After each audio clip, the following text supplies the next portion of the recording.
Engines roar, the night ignites, rubber burns under neon lights, chrome shining, stars align, dreams hit the track, now it's grind time.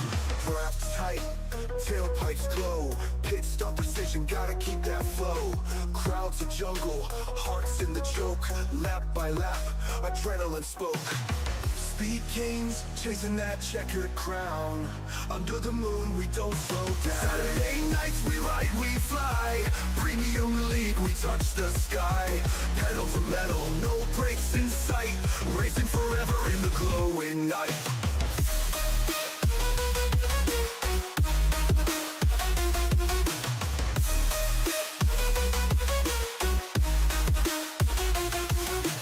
V8 screaming, thunder on wheels, heat from the asphalt, raw and real. Tracks a snake, it twists and winds, grip the wheel, leave fear behind. Spotlights dance, tires squeal, victory's close, you can almost feel. Pulse is wild, the finish looms, the checkered flag, it seals the room.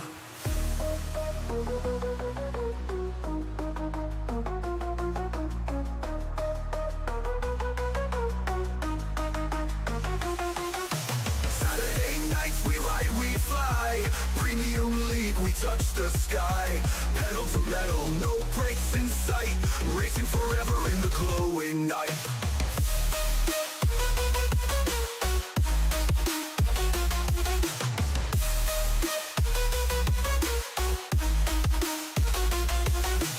V8 screaming, thunder on wheels, heat from the asphalt, raw and real. Tracks a snake, it twists and winds, grip the wheel, leave fear behind. Spotlights dance, tires squeal, victory's close, you can almost feel. Pulse is wild, the finish looms, the checkered flag, it seals the room. Woo! Oh, ladies and gentlemen, boys and girls, welcome in as we get ready to roll here for our season finale, the championship race here this evening with the Premium Stock Car Racing League. Our season finale here. One driver will win the championship here tonight. Who will it be? Who will get it done here in this one? As we're going to get ready to pull all of our Championship 4 drivers up here into the booth for a little pre-race interview here. See where their mind's at as we get ready to roll, as we get ready to get into the action here this evening. Ladies and gentlemen, boys and girls, give it up here for Mr. Holder as we bring Brandon up here into the booth. Hey, Brandon, it's Aaron up here in the Peacemaker Broadcasting booth. Do you get a copy? I got you, buddy. What's going on? Not much, Brandon, man. What a season it has been so far, and now here you are in a position, again, for the second year in a row, to try to go out there and win this championship. Now, this year, with the 2 races, you come into this one with a little bit of an advantage, not a huge chunk, but obviously, 10 points makes you feel a little bit more confident. But how you feeling coming in here for our final race of the season? Well, I like this track a lot, so hopefully just be consistent about getting the stage points and staying out of the trouble, and hopefully we'll come out with a good result. Yeah, absolutely. Looking for a good result, looking to try to get it done here in this one. You have any hints or strategies here that you may be trying to go with out there on the racetrack? I'm going to try to stay out of the crashes and finish ahead of the other guys. Hey, that's all you got to do, brother. It's as simple as that. Well, Brandon, good luck out there. Have some fun, brother, and hopefully we'll get you up here into the booth for some post-race festivities, whether it's winning that championship or just going out there and having a good time and giving it everything you've got. All right, man. Look forward to talking to you. Absolutely. Good luck. Have fun. Thank you, sir. All right, ladies and gentlemen, there is Mr. Holder. He is the man with the plan. He is the master man here headed into this race. I mean, comes in with the championship lead. He's got that 10-point advantage, hoping that he can use it here to try to put himself into the winning position. As we'll get ready now to pull in Mr. Josh Crider. He's in there. He's moving around right now, so I think he's locked in now. Let's bring Josh up here into the booth. Hey, Josh, it's Aaron up here in the Peacemaker Broadcasting booth. Do you get a copy? Hey, sweetheart, I got you. Josh, man, It's been a hell of a season. It's been a heck of a ride, man. How you feeling coming into this race? Looking to try to chase down your second championship here in the Premium Stock Car Racing League. Yeah, I'm feeling really pumped. I'm feeling really good. I got a fast car. I got a fast hot rod underneath. I think I got a shot at the pole too. So I've never gotten a pole. So that'd be really cool. I need that point. That's one damn point I need. I only need 9 more. So we'll see how it goes, man. Like Holder and all these guys have just been so classy this season, and everybody is ran so clean. And whoever wins is the rightful champion, and that's all that matters. It's no gimmick. It's whoever genuinely in any of the 4, if they win, they deserve it. So I'm thankful to be here. Shout out to everybody at home that is watching. I love you guys. I love you all. Thank you so much for the support. And let's go win a second one, baby. Let's win a second one. Yes, sir. No Try to chase pressure. down the second one. No pressure. No pressure. That's the way you gotta look at I it. literally feel zero pressure, and that is the perfect thing. I'm sure these guys feel pressure. Like, I popped a couple. We're good to go. Yeah, absolutely. There you go. You're flying high. You're good to go now for this race. But obviously, a lot of laps, a lot of action here on the concrete, man. How do you got to attack Nashville to try to put yourself into, that winning position? You got to gain 9 points on Holder, plus, maybe a little bit more to try to leapfrog him there and steal this championship away from that number 31.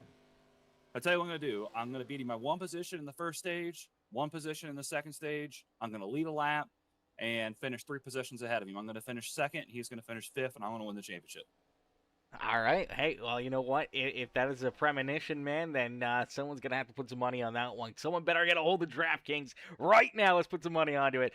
Brother, hopefully it plays out that way for you. Hopefully we'll see you back up here celebrating a second championship here in the Premium Stock Car Racing League, man, and we can't wait to see how it all unfolds, brother. Good luck. Have some fun out there.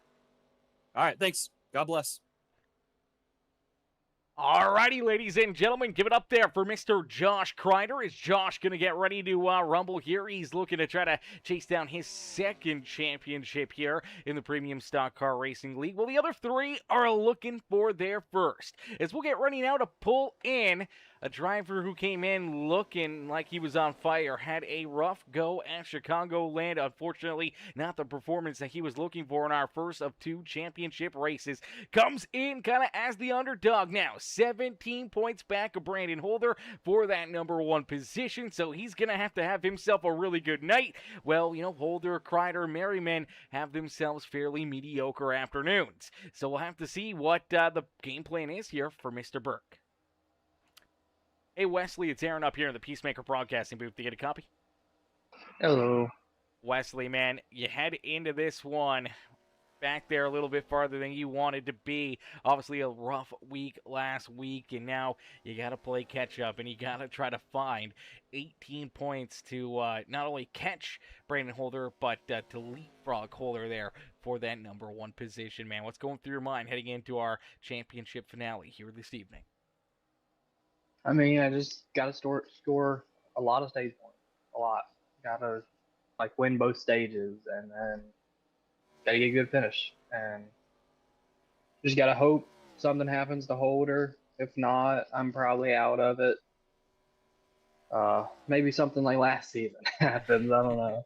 But I feel like that's about the only way I'm going to get it. I have to be really aggressive.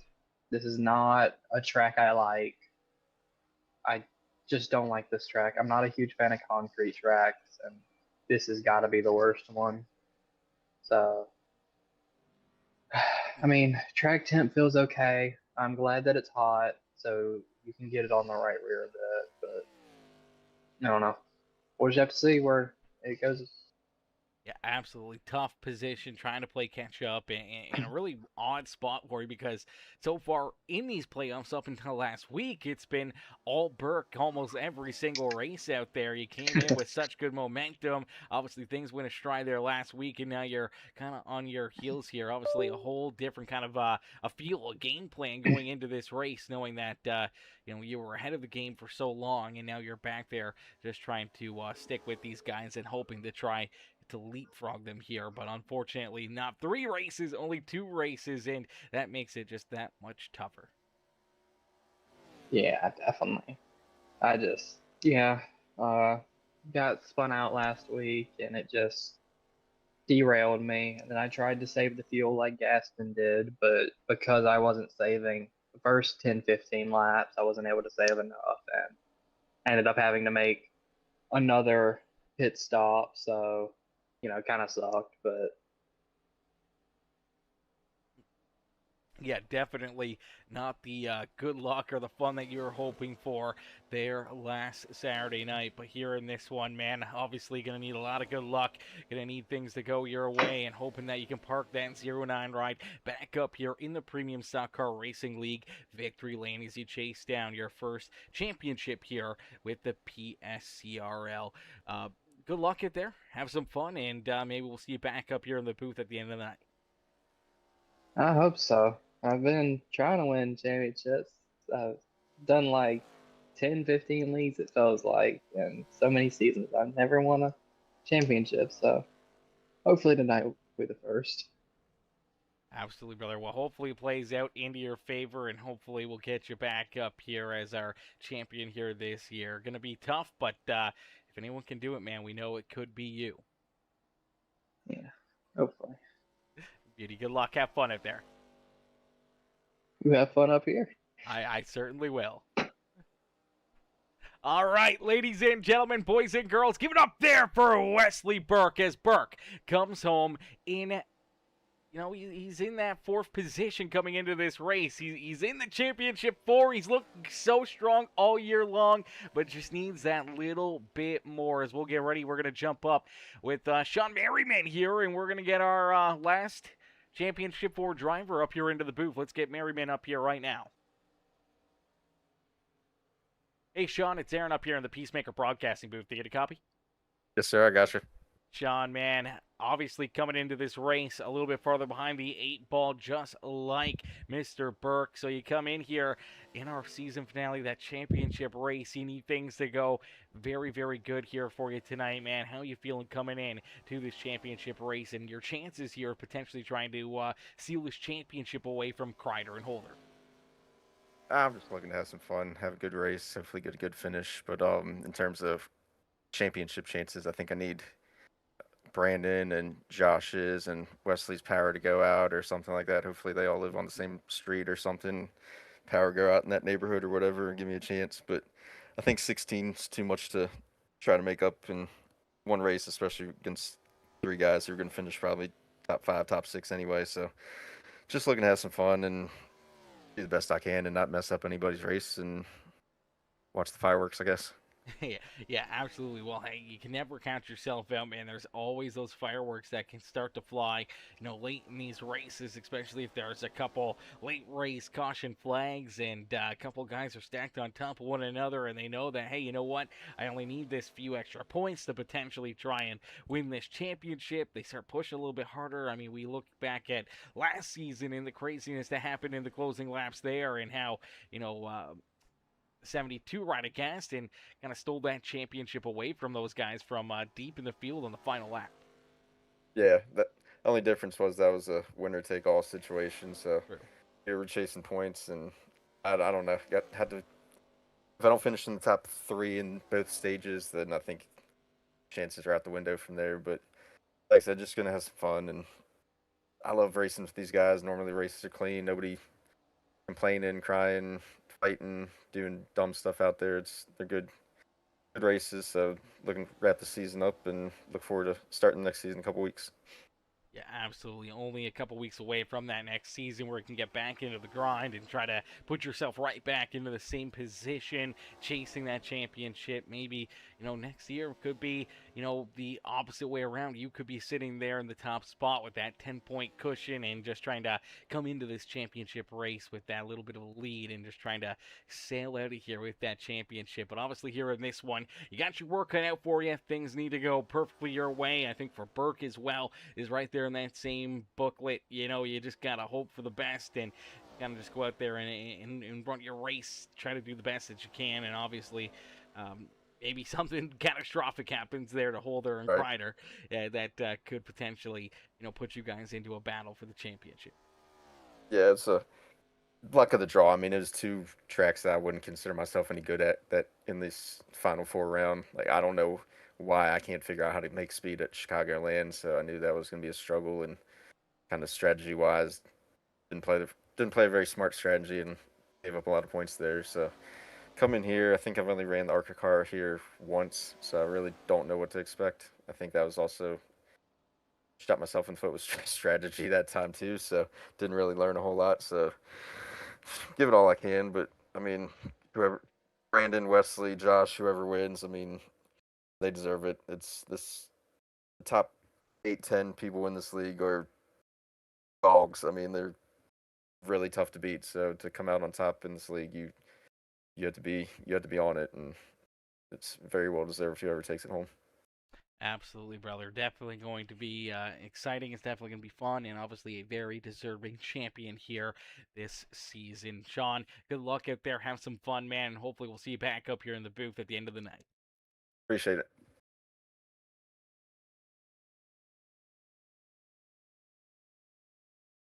Alrighty, ladies and gentlemen, boys and girls, give it up there for Mr. Sean Merriman. Sean, I mean, obviously, you know, you heard it from him, man. It's a big hill to climb trying to gain those, 16, 17 points. I think it's going to be really, really rough here for a couple of these drivers to try to gain that kind of a chunk and try to work your way, that far up there to, try to steal those points, try to put yourself into a better position in that final run and trying to put yourself into a spot that you can, compete for the championship here today. It's going to be an uphill climb for those drivers, but it's going to be fun to see what they can do. And obviously for Crider, he's a little bit closer, still 10 points back. That's still a good chunk that you got to try to gain. So it's going to be fun to see, what these guys are going to be able to do. Obviously there's extra points here for qualifying, leading laps, and everything else. So it's going to be fun to see who's going to be able to work themselves into a position, trying to gain any of those bonus points and put themselves into a spot to either run away with the championship if you're Holder or to try to win the championship here if you're Crider, Merriman, or Burke here this evening. As right now, drivers out there on the racetrack qualifying is underway. We do see Wesley Burke, one of our championship drivers, quickly jumps to the top of the speed charts here. So for the ride, the Dente 09 ride currently sitting in that pole position. Brandon Holder in the nationwide number 31 machine, our championship leader coming into this race, currently sits third here in qualifying. Good to see Paulie Torrance here. Hopefully I'm saying that right. Paulie Torrance in the Napa number 60 out there onto the speedway as well. First time we've seen him out there on the speedway. So new driver jumping in here, looking to have some fun, looking to maybe make an impression here this afternoon and try to get a feel here what we're going to do and what he's going to see for season number 8 here at the Premium Stock Car Racing League. Burke, unfortunately, their second lap, no quicker, so he is currently qualified in that third position. But Abram Ghostin with a blazing fast lap time there on lap number 2 for the 22 ride. Abram leapfrogs Burke and jumps in to the pole position here, but we do see Crider on his first lap. He's going to jump up and into second here. We'll see if he can find a little something extra. Obviously, a really good lap time there for Josh Crider to jump up into position number 2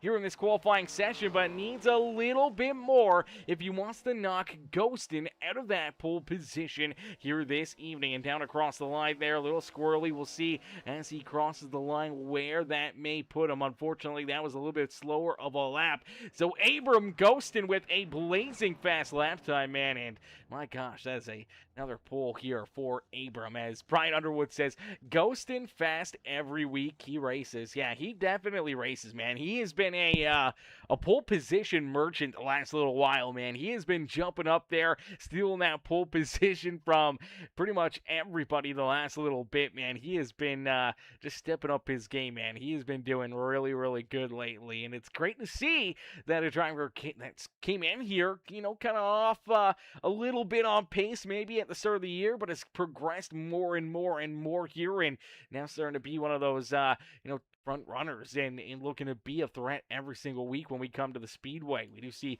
Brooke over. He's down across the line. They'll complete his second lap. As of right now, he was in 12th. He jumps up into 10th for Brooke over, so a decent lap there for the 7 ride. Brian Underwood has only done one lap for the Sour King Candy ride.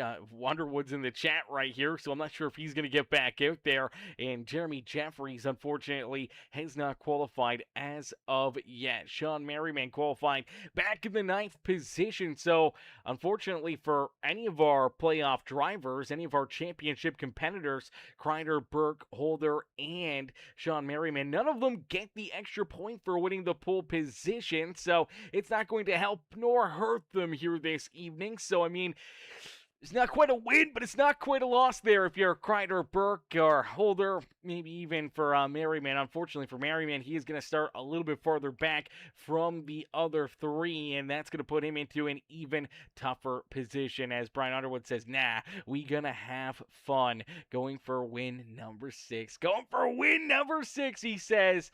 Underwood, we can't wait to see it, bro. We can't wait to see you jump out there, put yourself into a position, and what could have been, because I believe that one of these positions probably were yours coming into this championship battle, and you decided to step away from it. So, I mean, I think that, that could have definitely put you into that pole position. I mean, not pole position, but it could have definitely put you into a position here to battle for the championship if you had, been able to race last week and took that championship 4th spot. So, tough break for you, but it's going to be fun to see how it plays out, and we'll see, if you can maybe jump up there, pick up the dub, and show these guys that, hey, if you were here last week, if you raced in this championship, that you would give yourself an opportunity. You would have had an opportunity to go out there and battle for the championship. As we get them all stacked up, racked up, ready to rumble, ready to get after it here this afternoon. We're going to get a quick word in from our commanding officer here for the Premium Stock Car Racing League, Mr. Lonnie Crider, as he comes in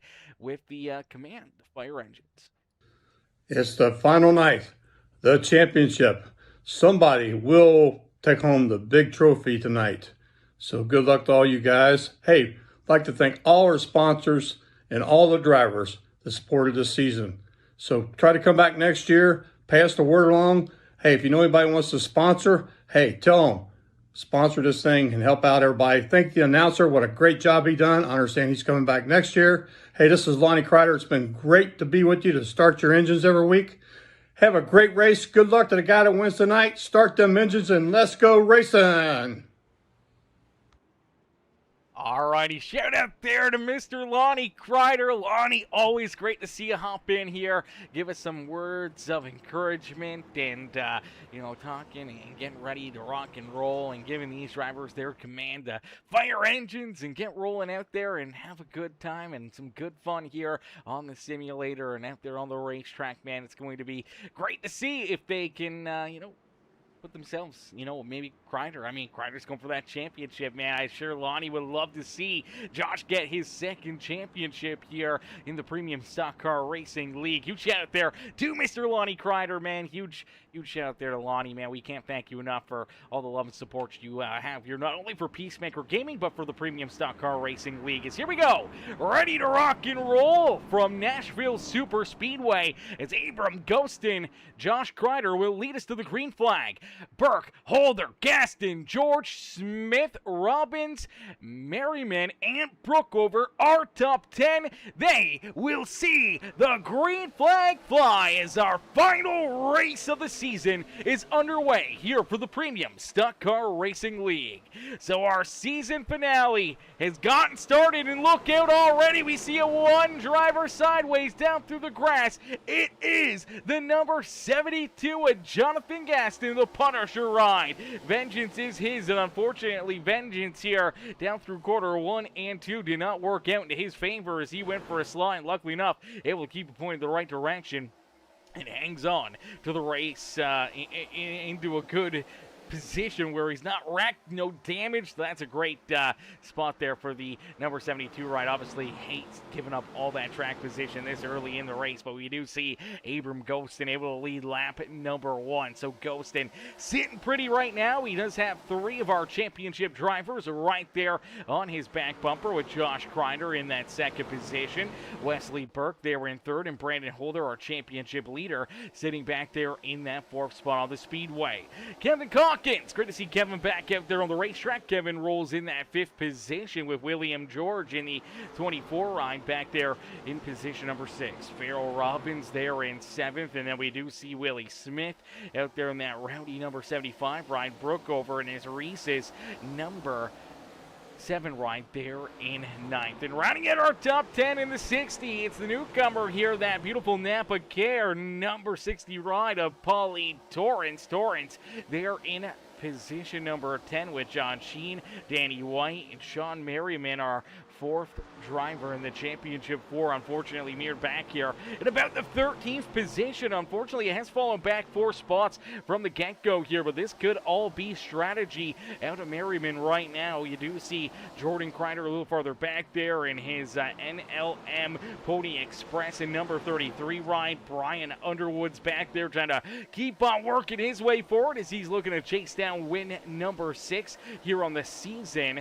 Brian Cook there in 16th, and then we do see Jeremy Jeffries, Gastons back there in that 18th position, and Melvin Brengwer a little farther back. Unfortunately for Brengwer, missed the start, and for the Fanatec ride, had to start down on pit road. That kind of set him back quite a bit here himself. So unfortunately for Melvin, looking to gain a lot of spots here, looking to try to catch an early caution flag, something to help him out, something to get him back into the battle. As of right now, he finds himself about 7 seconds back of that lead pack here, and unfortunately that's a lot of track time, a lot of track position that he's going to have to try to gain if he wants to get into the battle there for the 18th, 17th, 16th position. But there's a battle right now for second.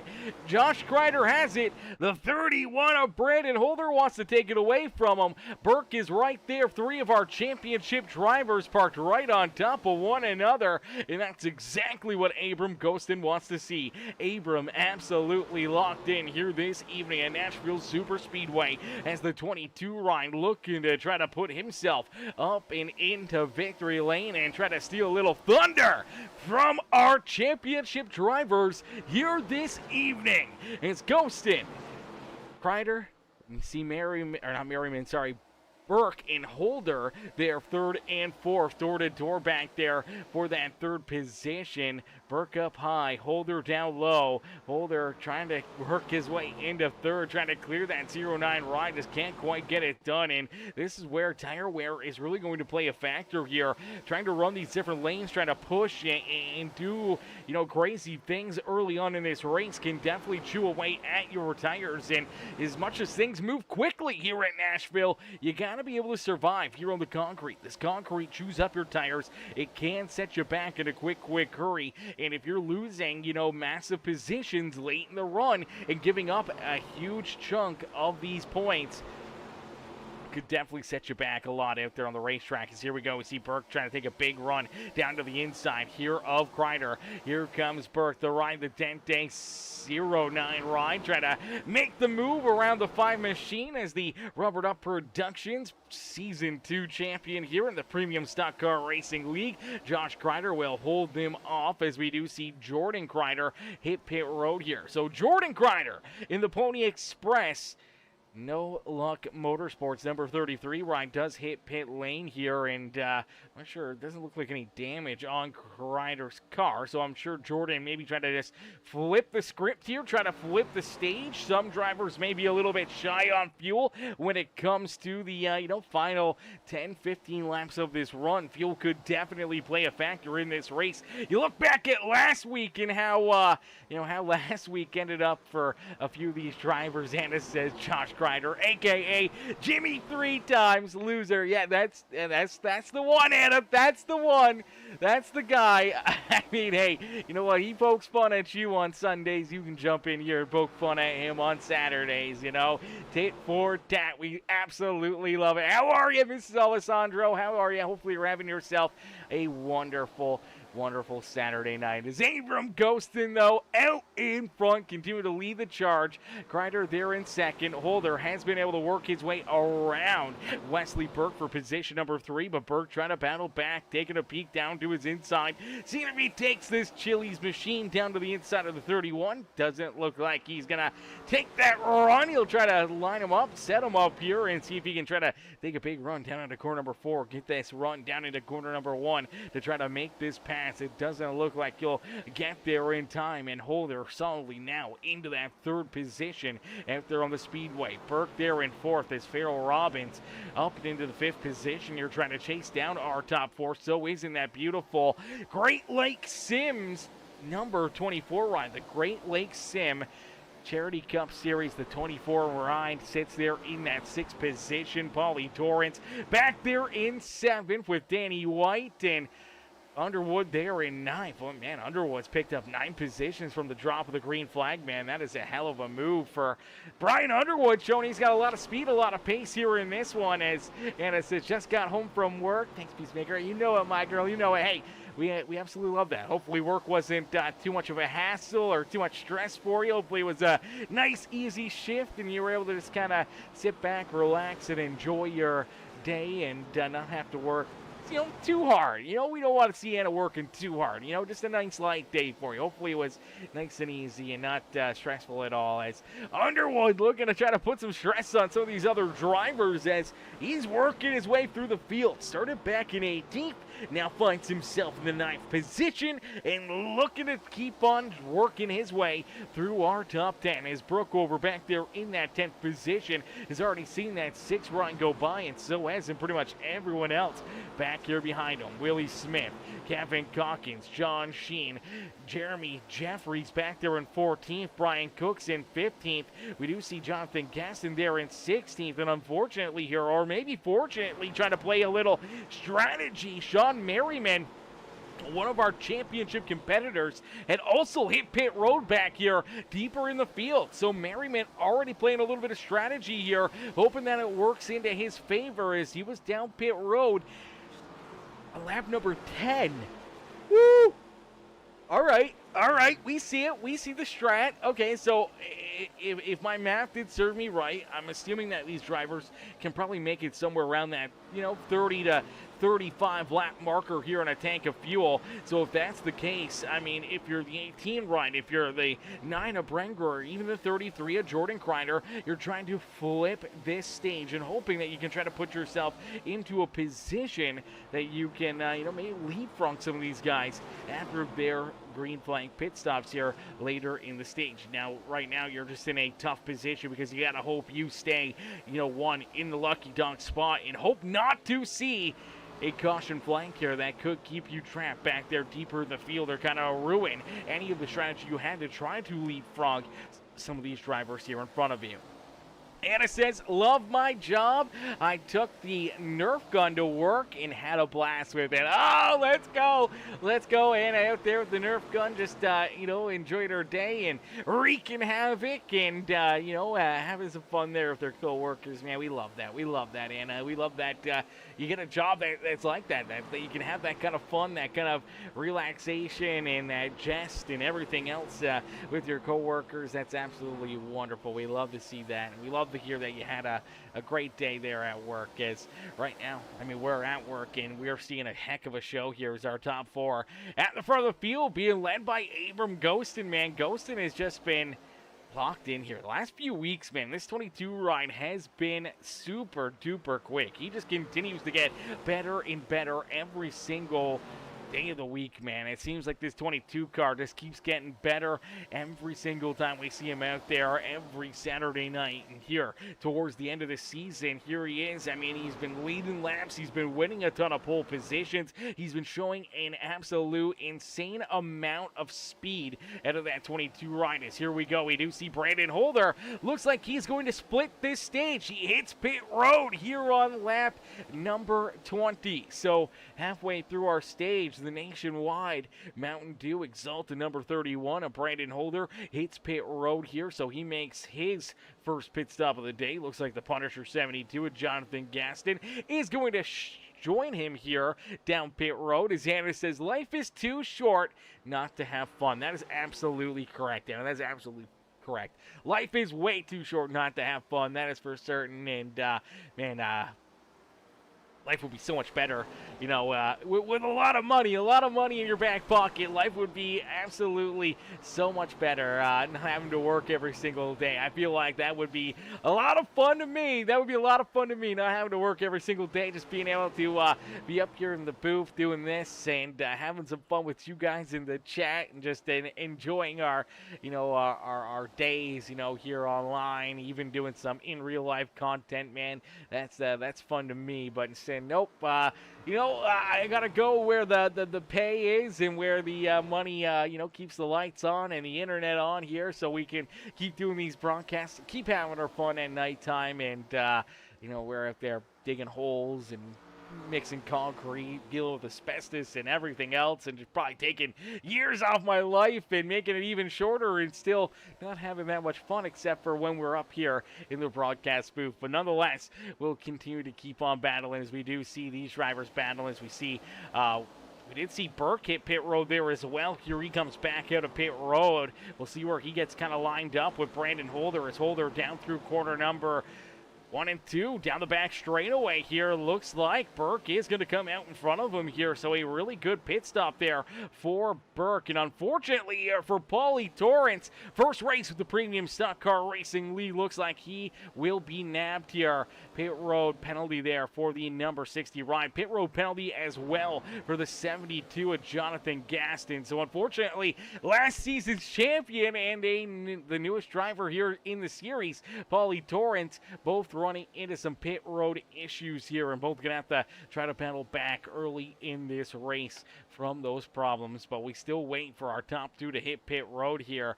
Abram Ghostin, Josh Crider, 1 and 2. They're not hitting pit road this time, so down across the line, 22 rider Abram Ghostin will complete lap number 25, and so far, first 25 laps of this race, it's been all this 22 machine, as Abram Ghostin has just been absolutely dialed in here this evening, and he's hoping that he can work his way up and into victory lane here this evening. And looking at the licensing here, I mean, he's one of the highest, man. Him, Sean Merriman, I mean, they got a really, really good license. I mean, 4.94 for Abram, a 423 for Merriman. I mean, that's just really good, clean racing action there out of Abram Ghostin and Sean Merriman, man. That is absolutely awesome to see. And even for a lot of our other drivers, man, it's great to see the I ratings for a lot of these drivers. You guys can't really see it here, you know, in the broadcast. I don't know if there's a way that I could show it, but I mean, these guys, I mean, it's great to see that the league itself and all these drivers continue to keep raising above and beyond what their I rating is to start the season. It just shows that these drivers are pushing each other, you know, week after week to their limits, and just making each other that much better, that much quicker every single time they're out on the racetrack together. And it's showing, because you can see it in all their hard work in their I rating and seeing that climb and how much better these guys have been getting every single time they're out there on the racetrack. And it's awesome to see some of the newer guys, some of the smaller guys kind of come in here and now starting to really work their way up and becoming threats every single night of the week, and you know, in officials and in other league races, and now obviously here on Saturday nights in the Premium Stock Car Racing League, as Ghostin continues to lead the charge. Crider's there in second. William George sits in third with Willie Smith back in fourth. Brooke Over, John Sheen, Brian Cook, Kevin Calkins, and Jeremy Jeffries back there in the 9th position. Now, our top 9 all yet to make this additional pit stop. So we'll have to wait and see, you know, how far these guys can go. As of right now, they've completed 29 laps of racing action. So what's the number here? How far can you go on fuel? Do you run it dry, or do you come down pit road a little bit sooner than potentially, you know, starting to run on fumes out there on the racetrack? Obviously, for our top 2, they're going to stay out, as Ghostin will lead lap number 30 there across the line. So 30 laps down already here this evening. And for Abram Ghostin, I mean, he's sitting in a really, really good spot, man. He's showing that he's definitely got the car to beat here this evening, and it's going to come down, really to the strategy, to the game plan here, and what these drivers are going to want or what they're going to need to try and put themselves into a winning position here this evening. As you'll see, those fresh tires potentially pay off a little bit better here. Looks like the 60 ride potentially threw a new set on. He's actually going to roll around that 22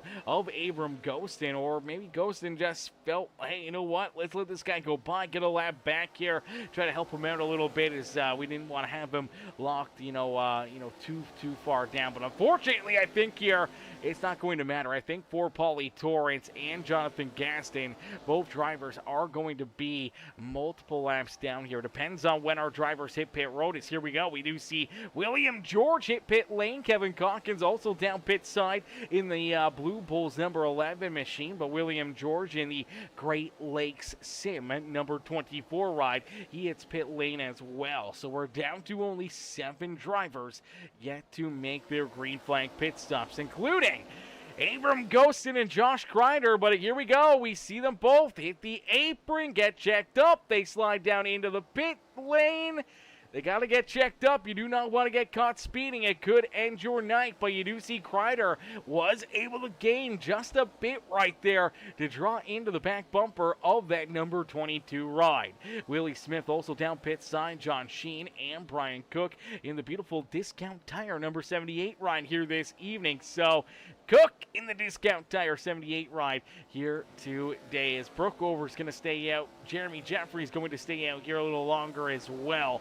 We'll see where that kind of puts these two as we get rolling back here to potentially seeing a lot of these drivers back on the lead lap. Here we go. We do see Brookover and Jeffries both hit pit lane. Now coming down out of the pits is Josh Crider. He's able to beat Ghosted out. But here comes Brandon Holder. Where will Holder line up here with Crider? Crider slower down the back straightaway. The 31 ride will reel into his back bumper. Ooh, doggy. Crider may have made the move here. He called it earlier, said he was going to finish one position better than Brandon Holder. And potentially in both these stages, if that is the premonition, if you can finish a few spots ahead of Holder here at the end of this race, it could be the Fives Championship here this year. We'll have to wait and see, because we still got about 5.5 laps to go here in this stage. Could Brandon Holder work his way around this 5 ride and steal that stage win from him and add to his points lead going into our second stage of the day?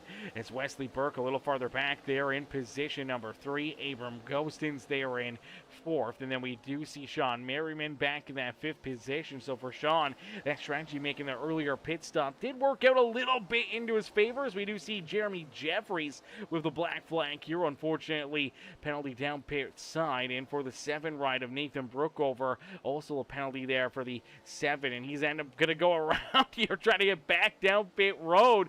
Unfortunately here for Brookover, he's ran into a couple issues. Him and Jeremy Jeffries, I think, are both going to get black flags for unsafe pit road exits. So you're supposed to stay on this apron, and I think the one runs into some issues right there. See how he gets off the racetrack and he exits back up onto the speedway there before that blue cone, and that is where he gets his penalty. And I think for the 7 ride, you got to stay on that on the tarmac there. You got to stay on the track, and right there the 7 kind of goes over, then goes to the inside.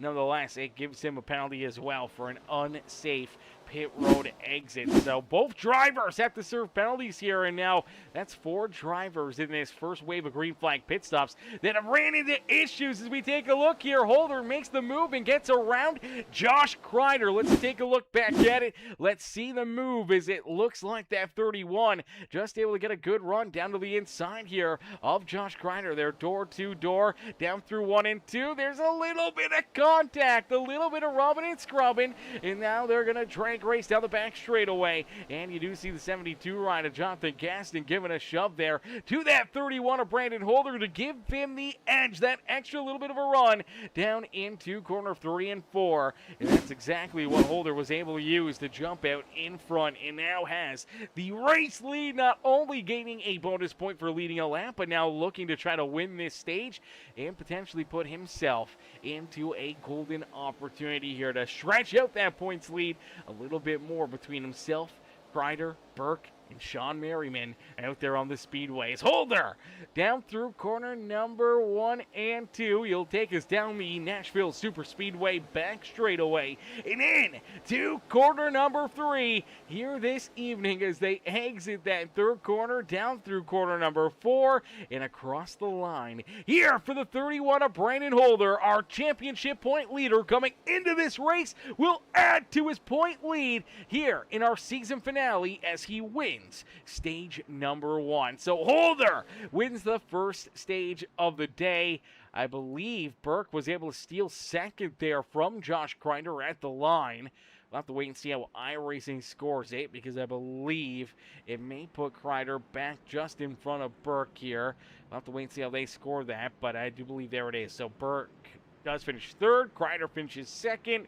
Abram Ghostin back and forth, just a little bit rougher, a little bit slower of a pit stop there for that 22 ride. And then we do see Sean Merriman, good strategy there for him. Unfortunately, still loss of quite a bit of points. Same with Burke, man. Those were points that they desperately needed, and needed Holder and Crider not to earn any, unfortunately.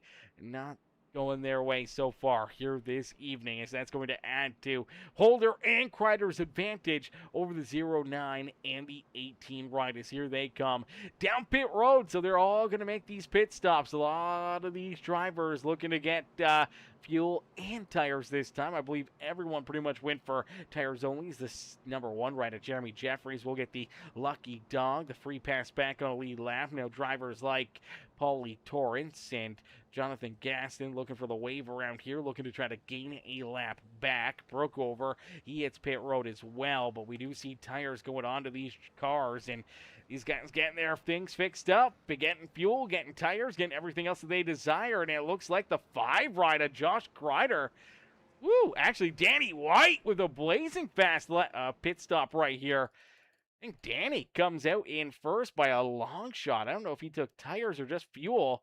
Looks like just fuel only for the 64 ride of Danny White. So a bit of a strategy call here for the 64, and that will put him into the race lead for this restart. Crider comes into the pits in second.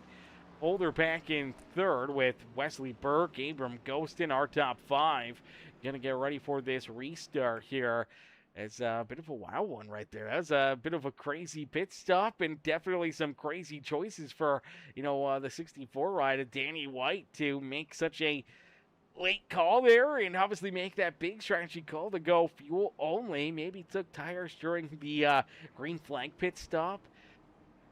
Was able to keep himself on a lead lap. Hopefully just didn't burn through the set of tires, or at least now maybe just trying to kind of balance out the sets here a little bit and just kind of taking his lashings throughout this ride. So we'll either see the 64 on older tires falling back through the field rather quickly, or potentially on fairly decent tires and be able to hang with these guys for a little bit until those tires start to fall off there later in the run, and then we'll start to see them fall a little farther back in the field. So it'll be interesting to see how it all plays out for that 64 as we get them ready to rock and roll, ready to get back after it, ready to get back to battle here this evening. It's what we're going to do is we're going to jump on board here. Jump on board with Mr. Abram Ghosts and our pole sitter. See what he can see from the cockpit here as we go back to green flag racing and take a couple laps around with this number 22 ride and see if the Ghost can work his way back to the point here. Now, I don't know. That's just him moving the wheel like that. I don't know if he's got Parkinson's or something. It was shaking like crazy. It looks like it's a little sturdier now, but here we go. Back to green flag racing. We'll jump on board here with Ghost and see a couple laps and what these drivers see on a restart here in our season finale.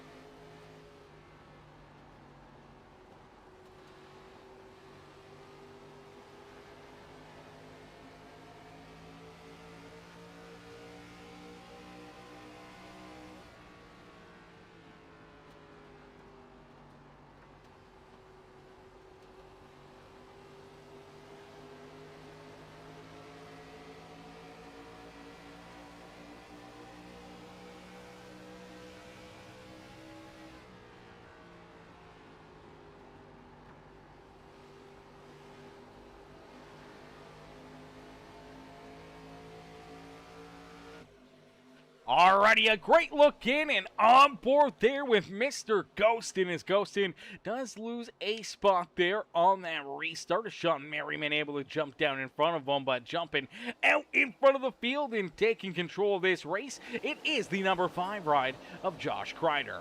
So Crider now leads the charge here this evening. Burke back there in second. Holder sits in that 3rd position. Exactly how we saw these guys kind of to start this race. I mean, they weren't 1, 2, and 3, but they were 2nd, 3rd, and 4th. All they're missing is that 22 of Ghostin to work his way back up there to the front. Unfortunately for the Ghost, he's fallen back a little bit more as he's got the number 24 ride of William George working his way around him there. George jumps up into the 5th position. Sean Merriman falls back into 6th here himself. Ghostin and Farrell Robbins, Old Dogs teammates, door to door back there for that 7th and 8th position. Ghostin trying to roll the outside lane, hoping to see if he can find something to the outside here of Sean Merriman and trying to work his way a little closer back to the front of the field. As the 75 ride of Willie Smith right there, ready to pounce, ready to join the action here. Just in front of him, John Sheen there as well in that beautiful 55 ride. Kevin Calkins, Jeremy Jeffries, Brian Cook there in 13th in the discount tire ride. Rolls there in that 13th position. Branger's back there behind him. Underwood back in position number 15. Now Underwood talked about how he was going to jump out here and win his 6th race of the season. Unfortunately for the Sour King Candy ride, a little farther back here than I think we were expecting. He kind of worked his way up through the field. It looked like he was sitting pretty there through that run, but now this time on this restart, he's kind of mirrored back a little bit deeper in the pack here and doesn't really seem like he's pushing as hard as I figured he would here, especially off a restart. So for Underwood, I'm not sure if he's running into mechanical issues or if there's something wrong with the 6th ride, or maybe he's just playing a massive strategy game plan right now and really trying to save a full extra set of tires here throughout this 2nd stage. He may have taken no tires throughout that 1st stage, may have taken no tires there during the stage break, and may try to kind of roll here for a little while. Maybe see if he can click off 10, 15, 20 laps, maybe even, split this final stage and find himself down pit road instead of just getting fuel only. Maybe go with 4 fresh tires and hope that he can use those to drive himself to the front of the field and into a position to kind of be right there with these guys, and maybe even save an extra set for late in this race. It could play out into their favor. It could put that 6th ride into a winning position. But for Wesley Burke, he's currently in that winning position. Is here on lap number 50. It's Burke who leads the charge. The Ride the Dente 09 machine out in front with Josh Crider there in 2nd. Holder in that 3rd position. Now for Holder, leading the lap or 2 there, winning that stage, that was massive for the 31 ride. Came into this race 10 points above Josh Crider in that championship battle. Now with the stage points and how they work, I believe that's an extra point or maybe 2 into the back pocket there of Holder. So that may, put him 11, 12 points ahead of Josh Crider here, with only 2 more stages to go here on this season. I mean, for Holder, that's exactly what he needs to do, and if he can try to get it done here in stage number 2 as well, it may be worth that gamble, because, if he can gain 12, have 12-point advantage, maybe 14-point advantage going into this final run of the season, I mean, I feel like he could definitely still finish top 10, even if he's an extra set of tires behind drivers. I think Holder's strong enough that he may be able to pull off a top 10 still, and that may be all he needs to keep Crider from winning this championship. So I think 31 has played it pretty smart here so far, and obviously winning that stage definitely set him up nicely to make some bold decisions here in this 2nd stage of the day. Wesley Burke, though, out in front. He's trying to run away with it right now. He's trying to pull farther and farther away from Josh Crider and Brandon Holder, as the 09 ride has definitely turned up the wick, and he's pushing pretty strong right now, trying to break the draft and run away from the 5 right and the 31 is now you do see Brandon Holder down low trying to work his way around this 5 car of Mr. Crider, and right there with him is that 24 of William George. George right there ready to pounce, ready to work his way into this battle as well, as he's right there with our top 3. And for the Great Lakes Sim number 24, William George sitting pretty out there on the speedway, ready to make some moves, ready to try to put himself up and in potentially to the winning position here this evening. We'll have to wait and see what he can do, see if he can make some moves here, maybe trying to steal a spot or 2 away from Holder, Crider, and that number 09 of Wesley Burke here in our season finale. Now, we are missing quite a few drivers here, a few drivers that we thought we'd see potentially for our final race of the season. Obviously, their playoffs or just some of their action here this year did not play out into their favor when you look back at a driver like Jack Fletcher, who just missed out on potentially making it into this championship 4. Unfortunately, we haven't seen Fletcher out there on the speedway. No Grant Wesley either. Jonathan Elardo we don't see out there. Who else are we missing here tonight, chat? We're missing, who else are we missing? We're missing a few other drivers here as well. Missing Sean Wilder potentially. I believe we're missing Wilder. Jeffries is here. Robbins is here. Ghoston's here. Yeah, we're missing Sean Wilder. We're missing Isaiah Adams, Scott Lee, Robert Wolf. It's been a little while since we've seen Wolf out there. Brad Neer as well. Great to see Dylan Calkins back out there. Ryan Campbell, man, it was great seeing Ryan out there. Mark Rotingen as well. Derek Bates, Dustin Sleitler, Nathan Williams. Man, there were so many good drivers throughout the season that unfortunately are no longer here battling with us. Dylan Selway Jr. I mean, Selway, man, he looked strong in our first race of the year. We haven't really seen much of Chris Getz, Corey Buskirk, Rem Wyatt, Bradley Rubel, Ben Gleason even. Man, Tyler Honeycutt, TJ Allen. Man, there's so many drivers, so many good cats that, have been here, that have shown up, that have raced a race or a few races, and, unfortunately just couldn't commit to the full season. And hopefully here for Season 8, we'll get them all back, and we'll see them all back out there. But here we go. Pit stops already starting to fly. Here comes that 31 of Brandon Holder. Holder hits pit road. All right, what's the strat here? What's the game plan for this number 31 as Wesley Burke continues to lead the way? Josh Crider sits there in second. William George, Abram Ghost in our top 4. Danny White's back in that 5th position. Farrell Robbins, Jeremy Jeffries, Willie Smith, Melvin Brenger, and Kevin Calkins round out our top 10. But here we go. There's Holder. He's down and out of the pits here. Let's take a look back quickly. So no tires going onto this 31. It is a clean green pit stop at the same time as he comes down pit road. We do see that Auto Care, the Napa Auto Care number 60 ride of Mr. Paulie Torrance. Looks like Paulie's going to put some tires onto that 60 ride. And then next time around, we see the number 64, Danny White. Danny's down pit road. There's right sides. There's left sides going on to the 64. So 4-tire pit stop there. And unfortunately, man, Paulie just cannot catch a break. Another black flag down pit road. Now, I'm not sure if this is speeding off a pit lane. Looks like he was at pace here. If he touches any grass right here, that is the big question mark. If he touched that grass, it will give you a penalty, and I think he was good.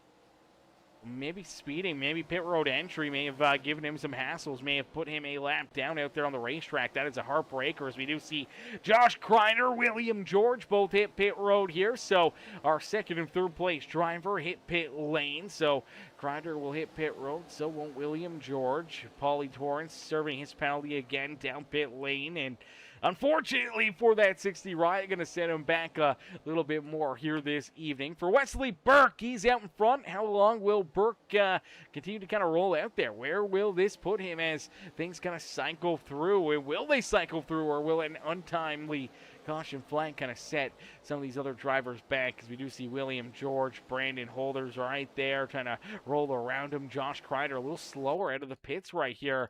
So a really fast stop for him. As there you go, you see tires going on to this 5 ride. So that's what's going to hold him up a little bit down pit road as the 5 machine of Josh Crider hits pit lane. And as one of our championship drivers taking that gamble, taking that risk here, putting 4 tires on. Now he's got to hope that he's got enough time that he can chase down all these guys in front of him and work his way to the stage win. As we will see drivers that are going to be up here in front of him, like Brandon Holder. William George up in front of him here as well. I mean, he is about 7 seconds back of Brandon Holder here, so he's got quite a distance to kind of gain on that 31 ride. It's going to be tough to see him kind of gain all that track position back and chase him down here. Now he's got about 15 laps left to go as they head down across the line. Actually, a little bit more than that, 16 laps for these drivers as they're all lapped down. So 16 laps left for Crider, Holder, and some of the other drivers that have made these green flag stops. So he does have a little bit of extra time and definitely a chance to potentially jump up there and maybe try to put himself into a stage win here in stage number 2. As Burke down across the line will complete lap number 66. Abram Ghostin there in second with Robbins, Jeffries, Willie Smith, our top 5. Here in our second stage of the day, as the second stage will come to a close at the completion of lap number 80. The completion of lap 80 will see that green and white checkered flag fly, as that will end our second stage of the day and our final stage of this season for the Premium Stock Car Racing League. So to be able to, jump out there, take advantage of those points, try to put yourself into a good position and hope that maybe you can inch yourself a little closer to that championship if you're obviously Crider or if you're Wesley Burke. The number 18 of Sean Merriman, you're hoping that that step could potentially draw you a little closer, with some big points here to be able to leapfrog, a lot of these competitors and put yourself into, maybe a bit of a winning position. It's going to be tough to do, man. It's going to be a tough sled for quite a few of these drivers, but for Wesley Burke, he's sticking with it, staying out there on the racetrack as he continues to keep on rolling. We inch closer and closer to the end of this stage as down the back straightaway here. It is only 12 laps left to go to be 11 this next time by the start finish line here until we see this stage come to an end. So fuel is definitely going to start to play a bit of a factor here for Wesley Burke. He should probably be able to make it roughly somewhere just past lap number 70 before having to come down pit road. Might be able to hit lap 75. It'll be interesting to see how far he can keep on rolling here, how much he can potentially save late in this run to try to put himself maybe into the stage win just on a little fuel strategy here. I mean, that would be the break he needs, man. That would definitely put him into a good spot, as right now Brandon Holder, Josh Crider are both outside the top 10. Both would not earn any stage points here. So this could definitely put him into a good spot if that was the case. Now for Sean Merriman, I think he may be kind of on that same game plan. Unfortunately, though, he's only about 16 seconds in front of Brandon Holder, but he's definitely been a lot more off the pace here throughout this run, trying to save like crazy. John Sheen's right there in that boat. I would say even Brian Underwood may be in that same picture frame. Same with Kevin Calkins a little farther forward here. He's been a little bit more on it, but I think Underwood, Merriman, John Sheen all could potentially be a couple of those drivers that are looking to try to stretch that fuel, trying to win this stage away from some of our playoff competitors. This is Farrell Robbins down pit road in that 76 ride. He will roll back out onto the speedway for the Gastons Graphics, number 76. Scoring right now back in about that 15th position, trying to keep himself only one lap down and hoping to see things cycle through here, and him getting himself back on the lead lap would definitely be a much better day for the 76 ride. It's his teammate in the 72.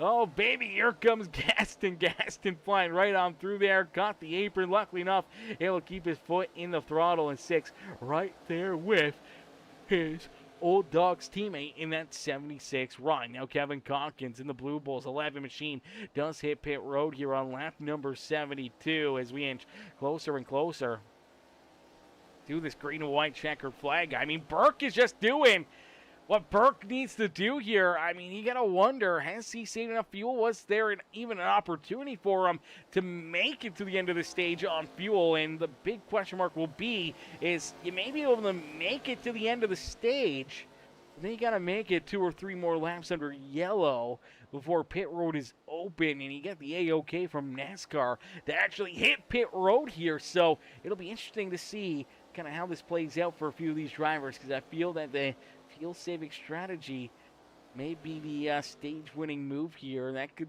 steal a lot of big points away from some of our playoff competitors out there on the speedway. As Burke out in front continues to lead the way here. Abram Ghostin a little farther back. They're in position number 2 now. Ghostin kind of fell back right at the get-go of the stage, and he's been kind of just mirrored here, you know, a couple seconds back of our race leader. So we'll see how much fuel he's able to save, as we do see Wesley Burke hit pit road. So our 4th playoff driver, well, technically our 3rd playoff driver, making this wave of green flag pit stops. Just about 5 laps left to go here in this stage.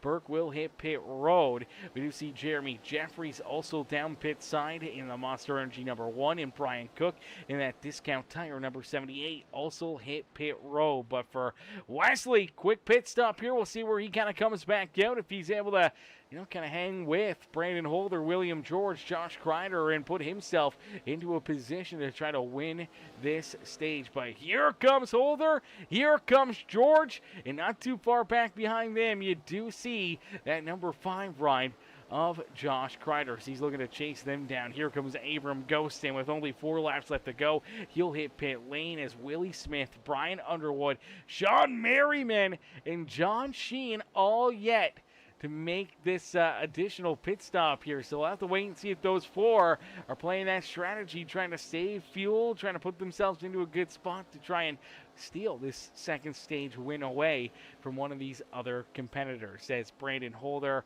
unfortunately, will have Wesley Burke jump back out in front of him here. Great pit stop there for Burke, and he's able to keep himself here in a good position going into the end of our 2nd stage, as he rolls there in 5th, Holder back in 6th. You do see William George all over Holder's back bumper, about 3.5 seconds back. You do see Josh Crider. Unfortunately for Josh, he needed to gain as many points as possible over Brandon Holder. Unfortunately, he may be giving up a couple here to that 31 ride if things stay the same throughout this stage. But we only get 2 laps left to go, and for Willie Smith, I mean, slow down the apron. I mean, a lot of these guys are trying to save fuel like crazy right now. They know how tight it is. They know that they got to start rolling out of it, and that may, you know, put a couple of these guys, you know, running out of fuel late in this race. Underwood back there in 2nd. He's closing up into that 75 ride of Willie Smith. Now, he still can't be on the throttle. He can't be up there trying to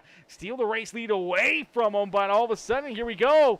A little farther down, Willie's still trying to save. Unfortunately, that's going to at least cost him the stage win here, as Underwood jumps in front of him. Unless Underwood runs out of fuel or something, it looks like he may be able to steal this 2nd stage win of the evening. Smith trying to hold on to position number 2. Sean Merriman's back there in that 3rd position. Now for Sean, these are a lot of points that he needs if he can work his way up there and past that 75. There it is. It looks like Willie may be out of fuel here. Unfortunately for Willie, just misjudged it. Underwood will win our stage as the 6th ride heads down across the line. The 18 machine of Sean Merriman will come home in 2nd. Unfortunately here, Burke's there in 3rd. Holder's there in 4th. William George in 5th. And we do see Josh Crider comes home in 6th there in that stage.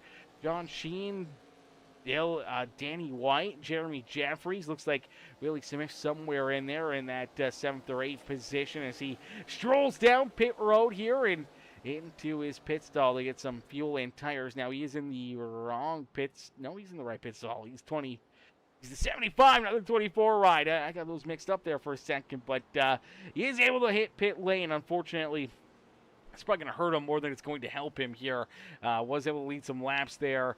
Did put himself into a half-decent position if he could have stretched that fuel out, but seems like he ran out probably about half a lap shy, maybe a lap shy right there. So tough break there for Willie Smith. But for Brian Underwood, he'll say thank you very much. Now he's got to make sure he's good on fuel, and looks like he's able to make it to pit road, but the red lights are on, so pit road is closed. This will probably send him to the rear of the field here for this restart, but nonetheless, for Brian Underwood, he does, win the stage. I mean, that's great for him. Merriman comes home in second. Big stage points there for him, and it looks like he's coasting down the pit road right here. He may be able to fuel himself in that Metallica number 18 ride, just trying to coast it down into his pit stall. Here we go. We see more drivers able to roll around him here.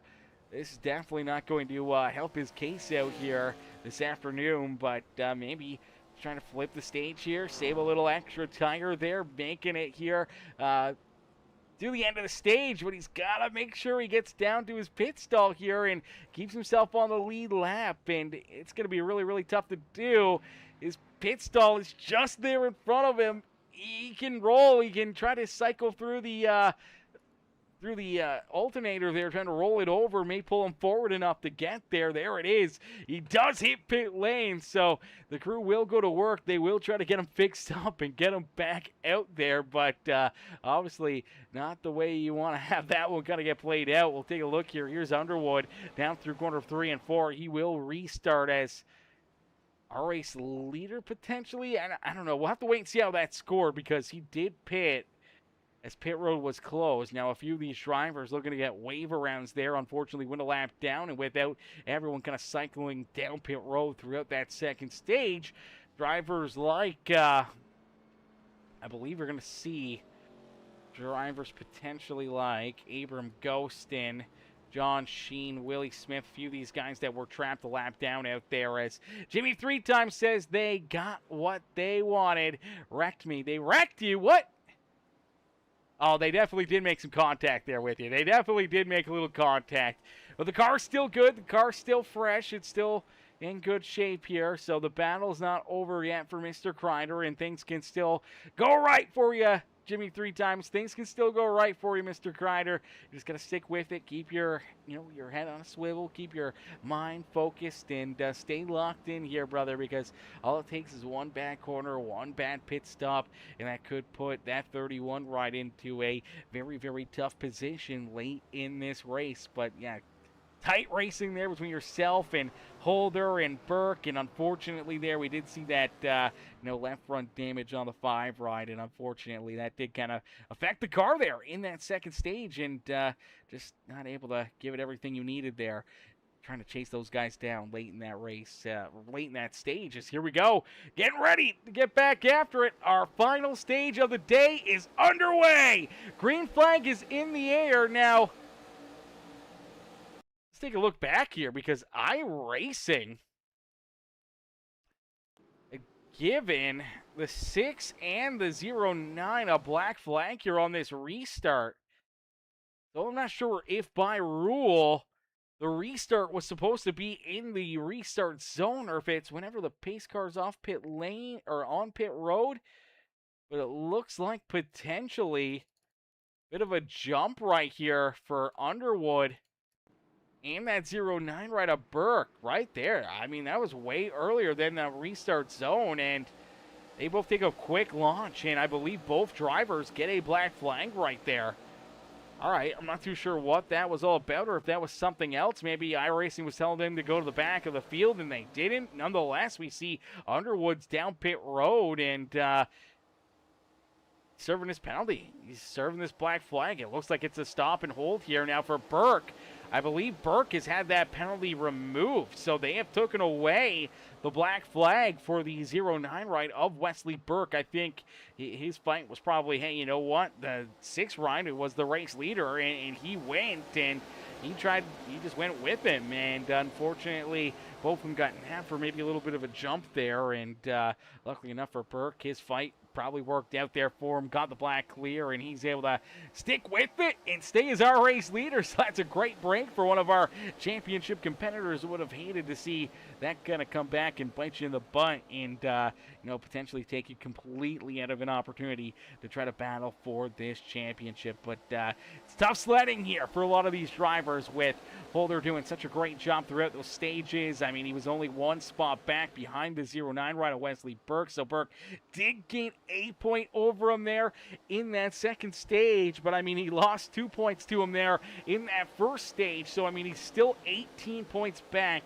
of Brandon Holder here in this final run. So he would need Holder to virtually come, finish outside the top 18, and for Burke to win this race to potentially steal this championship away from the 31 ride. And then he still has to leapfrog Josh Crider as well, and that number 18 of Sean Merriman, which is easier said than done. But our top two trying to break away as Burke and Holder trying to run away with it. You do see Crider here trying to keep himself pointing in the right direction, trying to keep himself locked in that third spot. But unfortunately, he's under fire. You see the 24 ride. William George able to work his way around that 5 car.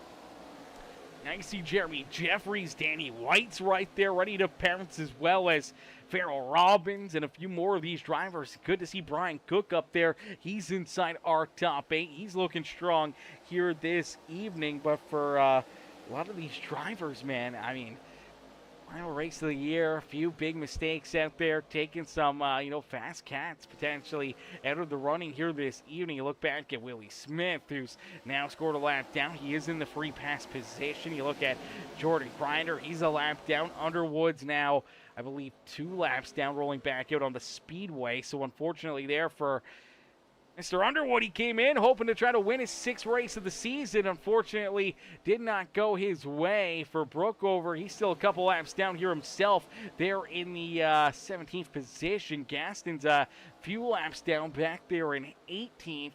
I believe Paulie Torrance there after a couple black flags, a couple unfortunate penalties, making these green flag pit stops for the Napa Auto Care number 60 ride.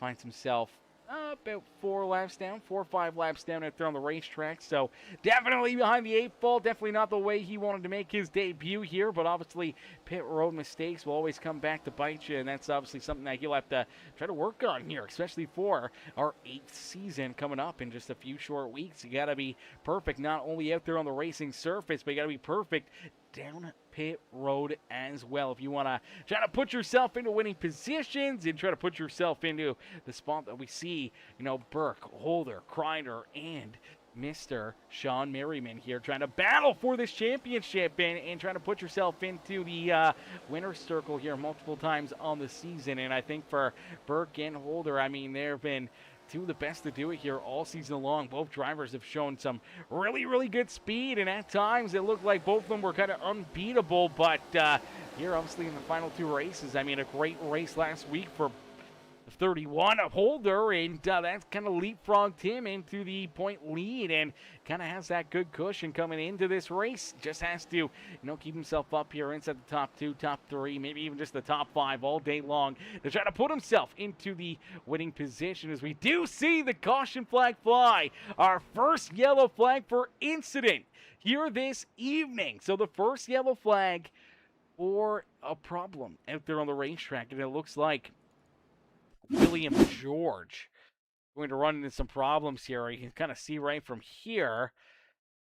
Maybe the 24 ride taking a run, trying to work his way back down low and underneath the 5 ride of Josh Crider. So let's take a look here.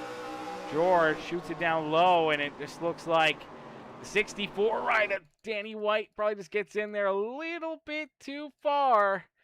And unfortunately, Danny gets into that left rear quarter panel. I mean, I don't know if the 24 knew was there. The 64 didn't expect him to come down that much. Nonetheless, they make contact. Danny's able to save it, but then the, 24 ride, big hit right there. That was a huge, huge hit for that 24 ride, and it looked like Melvin Brenger ended up getting a big piece of this one as well. So as the 24 sliding sideways after the contact from this 64 ride, as they're going to look right there. There's the initial contact. They bump off each other again. 24 goes up the track, bounces off of Jeffries right down into that 9 ride of Melvin Brenger. Man, huge hit there for both drivers. That was a heavy lick into the outside fence for the 24 ride here this evening, as there you see him still sliding up the track sideways. The 1 ride tries to squeeze through there. They make contact. That pushes the front nose up the speedway hard up into the outside fence, and then here comes the 9 ride.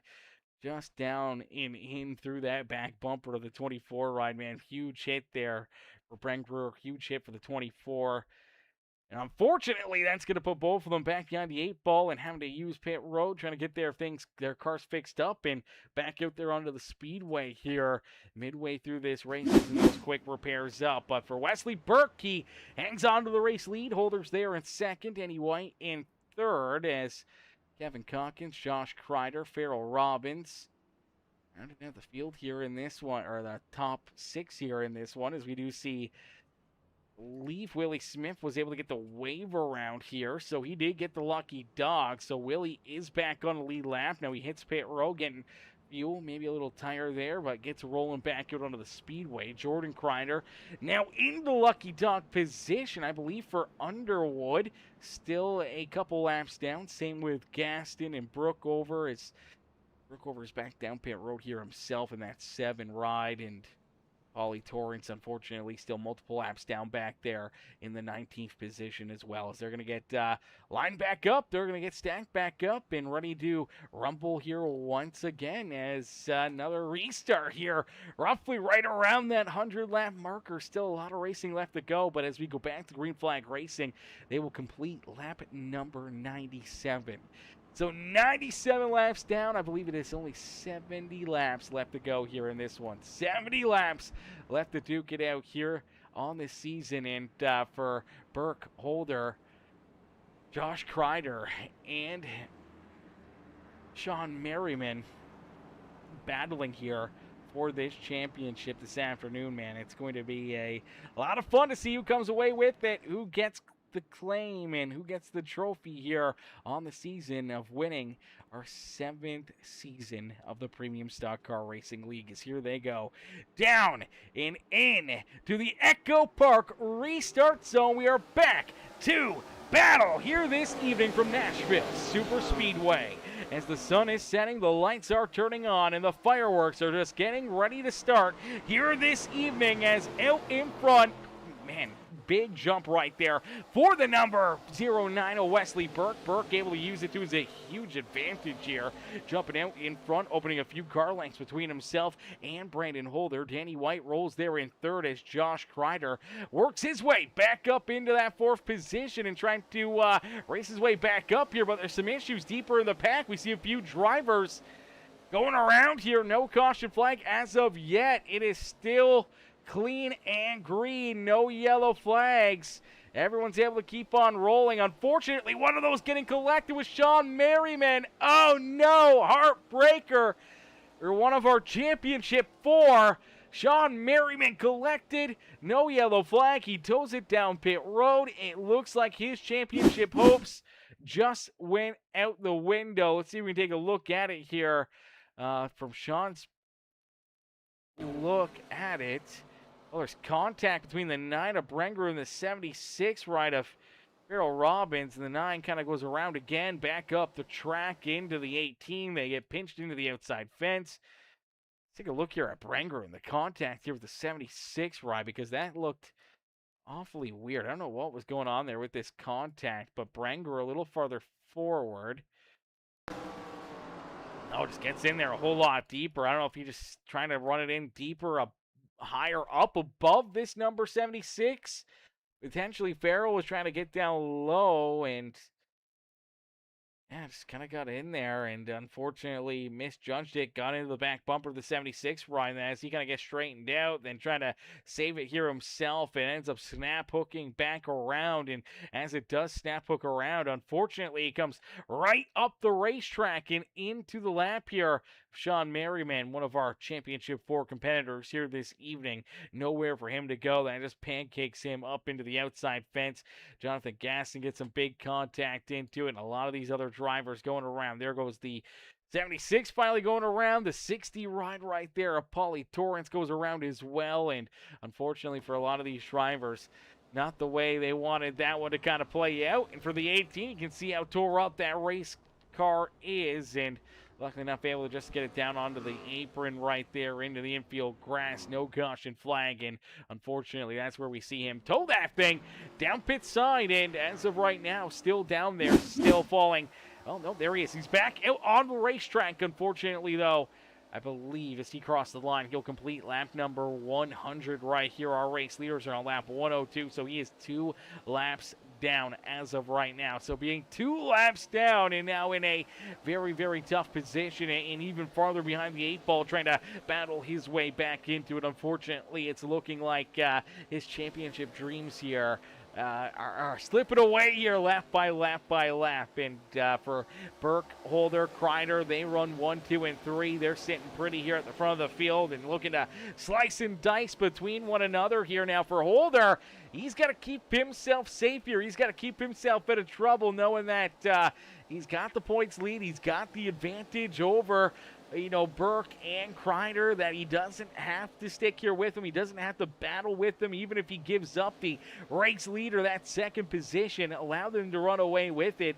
He doesn't have to win this race to win this championship. He's just got to stay close enough to these guys that he doesn't allow them to leapfrog him and steal it. But honestly, he could fall back to 8th, 9th, 10th position, still probably have enough points to win this championship, even if Burke or Crider picks up the checkered flag. So Holder's in the golden opportunity here, just cannot get a DNF, cannot exit this race early and put himself out of commission here throughout this one. So he's got to keep himself point in the right direction and out of trouble at all times here this evening. He's going to have to play very, very defensive late in this race, as we do see Kevin Calkins hit pit road, and unfortunately Calkins makes a mistake. He gets a black flag too fast entering pit road for the 11 ride. That's going to give him a hold down pit road here as well. We did see Melvin also take his ride down pit road here, and for the Fanatec number 9, heavy damage there, trying to get that thing repaired, trying to get it back into good working condition here this evening. Unfortunately, he is multiple laps down now, back in the 19th spot on the speedway. For Paulie Torrance, luckily enough, not really no major damage on that 60 ride out of that contact. Unfortunately, still a lot of laps down here himself, and he does gain at least another spot there over Melvin, but just sticking with it, having some more fun, learning, and experiencing everything that the Premium Stock Car Racing League has to offer here this afternoon. As Gaston's back there, he got tied up in that one. He got some damage. Brookover, we saw him kind of in there, as well as obviously Merriman and a few of these other drivers that have tried to stick with it, try to keep themselves in the battle. Even when you look back here at Farrell Robbins there in the 76, I mean, luckily enough, he's still in pretty good racing shape here. I mean, he's still in the lead lap as well. Jordan Crandall got checked up for that caution, or for that wreck, is still up there, still battling, just in the 12th position right now. But a lot of these drivers, man, doing a fantastic job putting together a great race here this evening. But it's all Wesley Burke, as Burke continues to lead the charge. But the championship drivers back there behind him both sit just in front of him here in the championship points. So Burke sits probably roughly now at this point, after those stages, somewhere around 19, maybe 20 points back behind Brandon Holder for that championship. Unfortunately, basically needs a must win and needs Holder to finish at the rear of the field if he wants a chance to leapfrog him, and he needs Crider to also run into problems if he wants to give himself a shot. But here we go. Burke is going to make that hard left-hand turn. He hits pit road. So for the ride the Dente 09 ride, Wesley Burke hits pit lane. It looks like Brian Underwood also going to hit pit road here in that beautiful Sour King Candy number 6 machine. So Burke and Underwood both down pit road. That'll forfeit the race lead back over to Brandon Holder. So Holder's back out in front here. He's got the race lead once again now. Josh Crider was down pit road there during that last caution flag on lap number 95. So he has gotten a little bit extra fuel, a little bit better tire potentially for that 5 ride. I don't expect him to probably put tires on, but maybe a little bit better fuel so he can push a little bit harder right now, burn a little bit more of that fuel up, not being too worried about maybe his strategy here late in this race with that extra 10, 12 laps worth of fuel in that 5 ride. But for Brandon Holder, and obviously for the 09 ride of Wesley Burke, pit stop's going to come quite a bit sooner than what they did for that 5 machine. And now here we go. We do see Brandon Holder makes that hard left-hand turn. He'll hit pit road this time, and for the 31 ride, you got to be picture perfect down pit road. You cannot get a penalty. You cannot put yourself into a position where you, put yourself way back there behind the ball and in a very, very difficult position. And so far, down pit lane, it has been clean sailing for that 31 ride. And for the nationwide 31 of Brandon Holder, I mean, just going to make a couple good, clean pit stops throughout this final stage of the season and try to just finish close enough to Josh Crider, to that 09 of Burke, that they don't get a chance to leapfrog you and you can come home with that championship here. And I think that's exactly what this 31 ride is hoping to do. As here we go, we do see Holder rolling back out there, starting to pick up steam down through the apron here. He's got to make sure he doesn't make a mistake, doesn't miss the curbing or cuts below or above that blue cone. And luckily enough, doesn't look like he'll make a penalty or have a penalty there throughout that pit stop, but he does lose quite a bit of time there to Wesley Burke, as Wesley does come out of the pits in front of him, about 1.8 seconds between himself and Brandon Holder. So Burke coming down pit road a little bit sooner, maybe a little bit better of a pit stop, and that puts Wesley into a bit better of a position here midway through our final stage of this race, as Josh Crider, Abram Ghostin, when is it their turn to hit pit road? But here comes our pole sitter. I mean, Ghostin, I figured it'd take him a little while, but looks like he's kind of got right back into the groove and now sniffing that clean air again. The 22 ride after winning that pole position here this evening, leading the first 25 or so laps of this race. Now battling for the race lead and battling door to door there with Josh Crider. Crider's going to have maybe a little bit of a short fuse here this evening, so it'll be interesting to hear kind of what the conversation is right now as they make contact again down through 3 and 4. Ghostin wants the race lead. Crider does not want to give it up, but Crider, at the same point in time, probably does not appreciate the little bit of contact, the door slam in there, and the beating and banging, battling for this top position as Crider's trying to battle for this championship for Ghostin. Just trying to battle for the race lead, wanting to put himself into a good position in this final run to try to win this race. And obviously it's a tough spot for both drivers. One's trying to stick it out, trying to gut it out here for a championship. The other one's trying to finish the season on a high note. Danny White, his teammates right there with him.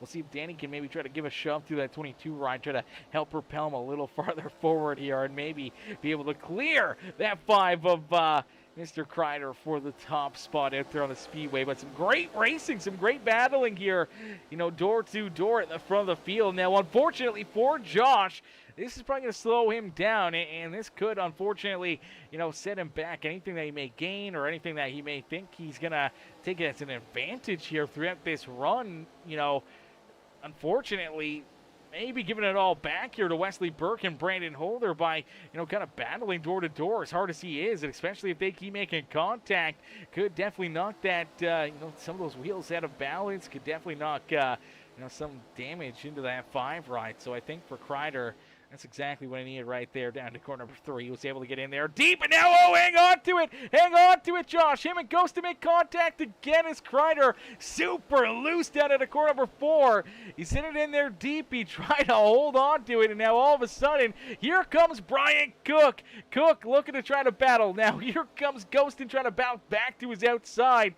Ghostin, unfortunately, there. I mean, he finally gave him that spot back, allowed him to take that race lead down through 3 and 4. And then Crider loose out of 4, gets up the track right there. I mean, that was very close to him going around. I mean, he's on the edge again there out of 4.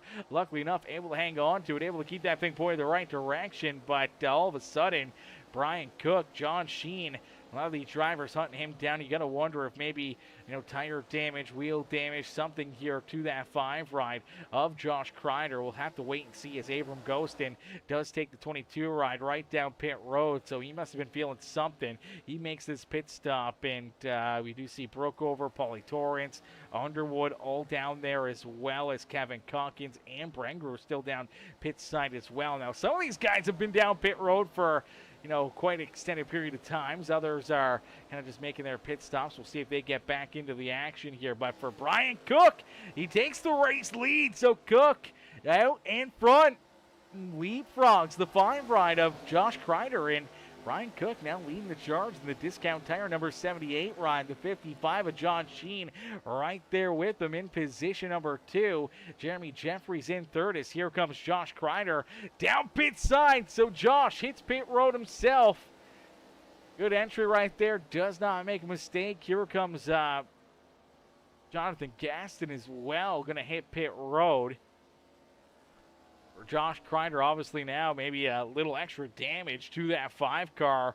Getting sideways there at a 4. That was a pretty solid hit between him and Ghostin in that outside fence. And let's see where this kind of stacks up for the 5 ride. But the crew's going to go to work. They're going to get 4 tires onto it. They're going to try to do a quick little bit of damage repair here and get this 5 ride rolling back out onto the speedway. And, good working condition. And hope that this strategy, kind of works for him. Hopefully it was kind of still roughly around the number that he was looking for here, or if this is going to, maybe send him back, late in this race, having to make an additional late race pit stop or not. So we'll have to wait and see, how that plays out for the 5 ride. But for Crider, luckily enough, still in it, still in the battle as he makes that pit stop. Unfortunately, does come out quite a bit behind Wesley Burke and Brandon Holder. Wesley sits in front right now, or in 7th, but what could be the race lead once things cycle back through. He's about a second and a quarter above Brandon Holder, so Holder's got some time. He's got a lot of laps left to go here to try to hunt down this number 09 ride. But Burke, he came in here not really expecting to do very well, and obviously didn't really like any of these ones, and unfortunately definitely going to be tough here to beat the 09 ride. As Underwood says, after stages, Crider would have to win. Holder finish 9th. If Crider leads most laps, if not, Holder would have to finish 10th or better. Okay. All right, that's interesting. That's interesting to know. I think it's going to be tough for Josh to try to get that done. Obviously now with the contact and the beating and banging there, maybe a little bit of a slower pit stop out of that number 5 ride of Crider, but definitely going to be interesting here. As Underwood says, if my math is correct, a few drivers lost stage points with loss of fuel. Okay. All right. That should be interesting. That'll be interesting. Now, I believe for Josh, I don't know. Your math might be a little bit wrong there. Is there bonus points for winning the race, Underwood? So I think Crider, Holder finished 1 spot better than him, obviously winning the first stage. And then I think he gained 2 points over him in that second stage. And for info, Crider didn't get wrecked. He got loose himself. Yeah, but that's what you always call it. You get loose yourself, you have a problem. It's always their fault. It's always their fault. You got to go with that one. You always go with that one. That's included. Okay, that's included. Okay, so with the bonus points, that's included. All right, so maybe with the bonus points, that's kind of where that 9th or 10th comes in there for Holder. So, for Holder, yeah, it's kind of what he's had to do all day long. Just kind of keep himself, somewhere inside probably that top 8 to feel safe. It feel like a little bit better and a little bit more cautious there. But obviously with the, getting a little bit better stage points, everything else has probably grown that to, that 10th or 11th position. So that should be fun. Winner gets 45, second 40, third 38 and beyond. Okay. So, yeah, so you do get quite a bit more for the win. So, that's Crider's hope. Obviously wanted that lap led to be able to kind of get that extra point, or no, the extra point for lap led, also the extra point for the pole award. Unfortunately did not get the pole for Mr. Crider, so that kind of set him back a little bit more. So it's going to be fun. It's going to be interesting. Underwood says that's also including Holder having the fastest lap currently. Yeah, I believe so. Where's Holder? Yeah, 29.97. I believe he's the only one that has hit a 29-second lap time. Yeah, no one else has broken that 30-second bracket. So, yeah, Holder definitely gets that as well. That's also including Holder having fastest lap currently. Oh, look out! Oh, no, Crider! Oh, no!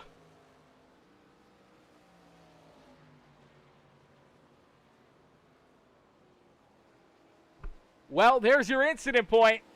There's your incident points right there Brian. You jinxed him. You jinxed him. Caution flag is out. And Josh Crider right in the middle of it. Look at the damage on the Rubbered Up Productions number 5 ride. That thing is absolutely tore up. And unfortunately, it's our pole sitter and our outside pole sitter here who battled throughout this run. Prior to that, you know, both the green flag stops for these two. I mean, there may have been a little bit of, both drivers may have been a little upset with each other here. You see the 22 get a good run, gets to the inside of the 5. They're door to door, and then into the corner. Oh, man. That is so tough to tell. It just looked like maybe the 22 wanted to maybe run a little higher, maybe a little bit more through the middle of the corner. I think Crider was not expecting that. And they just end up making contact here. And unfortunately, it's just the wrong place, the wrong time right here. I don't know. I mean, Crider is definitely coming down, but the 22 is just kind of going straight. Unless if he's getting a late arc into the corner here for this 22 ride. Underwood, you're in the chat. You may have a little bit more intel on the behind the scenes here in this one. But, man, chat, what do you guys think? What do you guys think? I mean, this is obviously tough. Door to door. I mean, they're not quite at corner entry right here. It just seems like either Crider's trying to cut in behind him here and thought maybe it was clear, trying to, like, maybe, you know, slinks underneath of him to the inside.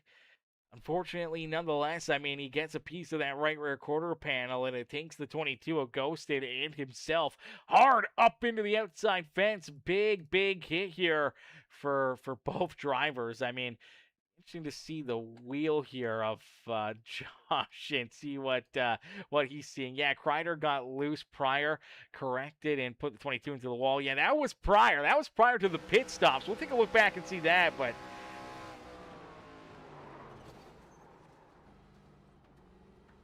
yeah, that's just tough. Tough hit, man. Tough hit, tough battle in here between the two of them for a while there, especially prior to between this contact and the fence. 239 says, yeah, because I got loose earlier. He took me out intentionally. I hope the old dogs are happy. Oh, no. Oh, no. Controversy in the last one. That's definitely rough. Definitely rough contact. I mean, both drivers, man, had such good runs going, such good battle in here. And let's see if we can go back and see the initial kind of contact and battle back here, because these two were going at it for a while. Rubbing and scrubbing, beating and banging here. And eventually, Crider, I mean, he comes away with the race lead. Or, well, at the time, the race lead.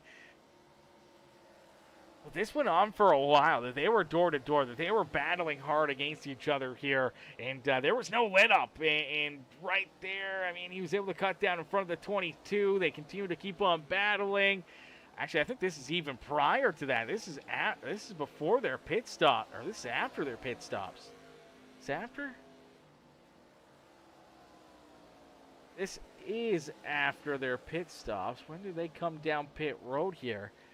Okay, so this was after the stops, and they were battling, and obviously that continued. The battling between the two of them continued out there on the speedway. Trying to figure out when. Okay, so Ghostin left pit road there. When did Ghostin enter pit road? Okay, there's Ghostin entering pit road.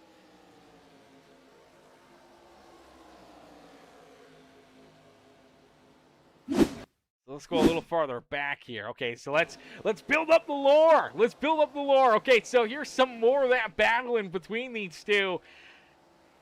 You know, door to door down at a corner number 4. I mean, they were like this for a while. Now, this is prior to the first bit of contact. Not quite the first bit of contact, but the first major issue. Now, they were obviously rubbing and scrubbing. They were door to door for multiple laps like this. And we saw quite a bit of that door tank going on out there on the racetrack, and down the back straightaway, the 5 was able to get a great run. Jumps out front here, able to clear that 22, but now trying to pull away from him, and unfortunately right here at a 4, just gets loose. The 22 tries to get up around him. They get tied together, and unfortunately the 5 and 22 up into the outside fence right there, and that kind of really just started to get things kicked off, and unfortunately now for Crider, tore up, parked down pit side as we are back to green flag racing. Jeremy Jeffries has the race lead. Wesley Burke is in second here as, battling started all over again here. Brandon Holder's there in third. I mean, Holder kind of sitting pretty now. I mean, I think pretty much Holder's kind of got this championship locked up. It'll be interesting to see. We do see Crider. Oh, that's Jordan Crider rolling out there. Looks like Josh has taken his car back down behind pit wall. Sean Merriman also down pit side here. He has gotten a black flag. Looks like some sort of an issue there for the 18 ride. So he's been parked down pit road. He's falling multiple laps down again here on the speedway. Score back in that 10th position. Now, there's really not that many drivers that are still rolling out there on the racetrack. We do see Jordan Crider, who's about 4 laps down, 3-4 laps down, scored there in 11th. Paulie Torrance, he's about 5 laps down, scored back here in 12th. Looks like Gaston's still rolling. Kevin Calkins looks like he's out there. Calkins is about 17, 16 laps down. I believe Brengruer also out there as well. So Brengruer is still rolling. Now Brengruer is about, I don't even know, 30, 28 laps down, something like that. So, I mean, this race has got it broken way open because obviously a lot of drivers are now out of this race, tore up. And for Burke and Jeffries, Holder, I mean, Jeffries, newcomer here to our top 2 battle, and it looks like obviously Holder's gonna take a peek down to the inside, look to try to get around him here. Now for Holder, he doesn't have to really battle too hard right now. He's just gonna take it easy, but there is the caution flag. Caution flag will come back out. Looks like we're not done wrecking stuff here on the final night of the season, and it looks like Kevin Calkins going to run into some issues. He is now down pit side. Heavy damage here on that Blue Bulls number 11 machine. So let's take a look here, see what happens as they were kind of holding up this line right here. I don't know what was going on, but Brengruer and Calkins were kind of just blocking a lot of these drivers, and then not 100% sure what that was. But Calkins kind of rolled down the racetrack. I don't know what happened, but he gets stopped there on the racing surface there up on the outside fence. And as he stops there on the racetrack, it's going to throw the caution flag there. So we can get another look at it, take another angle at some of the contact here because, again, just another oddball caution. So he just kind of moves down right here. If he moves down or if the 9 moves up right there. What's going on here, chat? What is happening here this evening? What is going on? Is it a full moon? What's happening here in Nashville? What in the heck? All right, let's take a look at it. Slow down. Good angle here of both cars. The 11 trying to send it into the corner. Looks like the 9 just slides up. So a little bit of both. One kind of coming down a little bit to make the corner. The 9 sliding up. Unfortunately, that gets the 11 of Calkins bent out of shape. Kevin, unfortunately, hard contact up into the outside fence there. Big hit there for the Team Blue Bulls. Number 11 ride of Kevin Calkins. I believe Calkins and Brengruer are both teammates. So teammates making contact like that out there on the racetrack. And unfortunately for their other teammate trying to battle and compete for this championship, Wesley Burke out front did not want to see that yellow flag. And it says full moon. Is it a full moon? We may have to Google that one up. We may have to Google that and see here. Is it a full moon, chat? Let me see. Where's Google? There it is. Is it a full moon right now? No, the moon is not full now. It is currently in a waxing gibbous phase and is about 95% illuminated. All right, well, we're real close to it. We're real close to it. The upcoming full moon, known as the Strawberry Moon, will officially peak on Monday, June 29th. So we're a couple days away from it, but obviously we may be feeling the effects of the waxing gibbous moon right now. So, I mean, pretty close to a full moon, only a couple days away, but, I mean, obviously, it's definitely kind of fitting here as it's gotten a little bit wild the last little bit here. Some big hits, some big problems, and this field is kind of all of a sudden dropped like flies out there on the speedway as Wesley Burke, Brandon Holder 1 and 2, Jeffries back there in third with the 75, Willie Smith, John Sheens there in fifth, William George, Brian Cook, Danny White, Farrell Robbins scored back there in ninth with Jordan Crider, Sean Merriman, Ollie Torrance and Jonathan Gaston all still in it to win it. Now we do see Kevin Calkins has rejoined this race. I believe for Brengroer, he's still out there as well, and here we go. Green flag back into the air as the 09 of Wesley Burke. Great launch, great jump right there, trying to keep the one right of Jeremy Jeffries and that 31 of Brandon Holder back there at bay. Obviously for Burke, if he can't win that championship, he'd love to steal a little bit of thunder away from Holder's championship by stealing the race win from that 31 ride. But Brandon Holder sitting there in position number 2, still within distance and still has time to try to jump up there and win this race as we'll jump into a quick Peacemaker Gaming Crank It Up. Ladies and gentlemen, boys and girls, crank up that volume. Cheer on your favorite drivers as we crank it up here on Peacemaker Gaming.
Alrighty, a beautiful crank it up for the final time here on the season. For the Premium Stock Car Racing League is late in this race. The number 09, Wesley Burke, leads the charge, trying to find his way into victory lane here at Nashville Super Speedway, but right there in tow, it's William George. John Sheen trying to hunt him down with Jeremy Jeffries up and into fourth. Brandon Holder has fallen back into that fifth position, but for Holder, all he's got to virtually do is just finish here on the lead lap inside our top 9, and he should have this championship locked down. So for Holder, he's sitting pretty out there on the speedway, just trying to get this thing completed, trying to put himself up and into the championship here in Season 7 of the Premium Stock Car Racing League. But as Burke continues to lead the charge here, he's hoping that some issues or a late race plunder may happen there to the 31 ride of Brandon Holder that could open up the door for him. But unfortunately, I think there's so many drivers that are already down and potentially out of this race that he may not even be able to fall far enough in this field for Wesley to be able to jump up and beat him here this evening. So unfortunately for Burke, I think he's just battling for pride, trying to finish on a high note here and see if he can build a little confidence, a little bit of a rapport here on the asphalt or on the concrete racetrack here of Nashville Super Speedway. He came into this race not a huge fan of the concrete, but set himself a pretty solid day here at the Speedway. Now trying to get it done here late in this one. Obviously back there behind him, I believe, for William George, John Sheen, Jeremy Jeffries, a couple of these drivers that were down pit road throughout that caution flag back on lap 141. They got some fresh tires on their race car, so they do have a little bit of an extra advantage here over the 09 rider Wesley Burke. And as of right now, he's hanging on to it for Brandon Holder. He's back there. He's trying to fight back into it here, as now he's trying to work his way back around the number 1 ride of Jeremy Jeffries here for that 4th position. He will make that pass. Jeffries will fall back into position number 5 here. Brian Cook's right there with him. Great run here for Mr. Cook this afternoon. Danny White's there in 7th with Willie Smith, and Farrell Robbins running at our top 9, our top 10 with our 10th place driver here, Jordan Crider, being, I believe, 3 laps down out there on the speedway, sitting there in that 10th spot on the racetrack as of right now. Sean Merriman, unfortunately, here came in deep in the pack here for points for our championship 4. Unfortunately, has ran into a slew of issues himself. Finds himself multiple laps down back here in the 11th position. Paulie Torrance, his first race with the series. They're in 12th, last season's champion, the 72 of Jonathan Gaston. Unfortunately, about 9 laps down, 8 laps down, score back there in the 13th position. Kevin Calkins, multiple laps down there in 11th, and same with Brian Brewer, they're in 12th. As we do see Jordan Crider making another additional late race pit stop here, as there's only 7 laps left to go. And here we go, battle for the race lead. Burke's trying to hang on to it. William George is trying to take it away from him. George down low as the Great Lakes Sim number 24 tries to battle here with Burke for the top spot as they're door-to-door down and out of corner number 4. Burke is able to get a run, clears him by just a little bit down the straightaway, and will lead us back down through corner number 1 and 2 here this evening. So the 24 ride will have to try to mount another challenge, another run to try to work his way around the 09 ride, as John Sheen's there in that 3rd position. Holder in position number 4, looking for more here late in this race, seeing if he can work his way back up and onto the podium here in our championship race and put a statement onto this championship win here this evening. But for the 09, Wesley Burke leads us back down, and only 5 laps left to go here in this race. Now, they're looking really racy still, and things are starting to tighten up here at the front. Seems like Burke may be struggling a little bit more right now. The 24, William George, John Sheen, they're trying to make some moves. They're trying to work their way into the picture here. He saw the 31 ride of Holder, got a good run right there, trying to get to the outside of the 55 55 ride. Unfortunately, 55 kind of got a bit of the apron there, got tight, pushed up, and I think for the 31 had to roll out of it there to keep himself from hitting the 55. But now here we go. Here comes George. This time goes to the outside. William looking for the race lead. Now here comes Sheen as William George with only 4 laps left to go down the back straightaway will jump out in front, steal this race lead away from Wesley Burke, and now Burke just trying to hang on to it right here. You do see that 78 rider, Brian Cook, right in the mix as well. Could Cook finally work his way up and onto the podium? The 31 rider, Holder, trying to get some big runs in the outside lane. Unfortunately, just kind of blocked in right there behind that 09 ride. John Sheen continued to stay door-to-door with that 09. They're just kind of locked in right here. And luckily enough for William George, that's exactly what he wanted to see because he is pulling away. Well, the battle is just starting to brew back here, back behind him, as you do see Burke unfortunately will lose that spot to the 55 ride, and it looks like Burke gonna throw a bit of a block again on that 31 of Holder.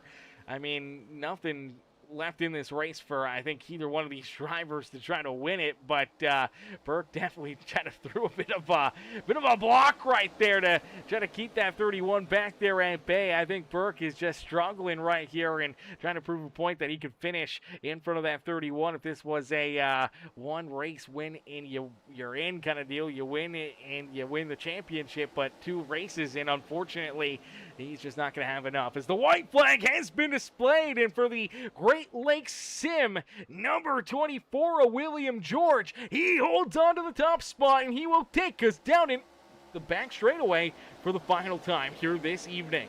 So for William George, he'll lead us into 3 for the final time here on the season. And out of corner number 4, it's William George who will win our final race of the year. George gets it done here in this one as the 24 ride will pick up the win. The checkered flag goes to the 24 ride, and he'll steal a little bit of thunder here on championship night. But as George picks up the win, it's Brandon Holder who will officially pick up the championship. Brandon Holder, ladies and gentlemen, our Season 7 champion in that nationwide number 31. You see the 09 of Burke giving him some congratulations. The 18 ride there. Merriman going up, showing him some love. And there is last season's champion, the 72 of Jonathan Gaston, paying his respects and obviously, giving his flowers there to that 31 ride as Brandon Holder will get ready to celebrate himself here on the front straightaway after picking up the championship here this year. William George picking up the race win, though. He gets to steal a little thunder from the champion here this evening as he celebrates on the front straightaway. Here goes that 31 rider, Brandon Holder, getting to celebrate now himself. So there's our champion, George, our race winner. We'll get, our 4 drivers up here into the booth. William George, Sheen, and Burke, and including our champion driver, Mr. Brandon Holder, up here into the booth as well, man. What a run, what a race, what a performance from each and every one of these drivers as we'll get them up here and see what, is going through their mind here as this race comes to a close and we see the number 24 pick up the win here in this one as take Dylan off the screen. Was that Dylan? Oh, Dylan Calkins. There we go. Let Holder have his moment. I did. Yeah, Holder gets the win. I forgot that he was even on there. I thought everyone had left the room there. But William George gets the win. Holder gets the championship, ladies and gentlemen. What a run. What a race. What a moment right there for these guys, man. That was a hell of a show, hell of a run by each and every one of these drivers. But we'll get George, Sheen, Burke, our top 3 up here into the booth, and our champion Brandon Holder up here as well. Holder's not in here yet, so he may be celebrating. So we'll start with our race winner, Mr. William Burke. Or, sorry, not William Burke. William George. Hey, William, it's Aaron up here in the Peacemaker Broadcasting booth. Do you get a copy? Yeah, I get a copy.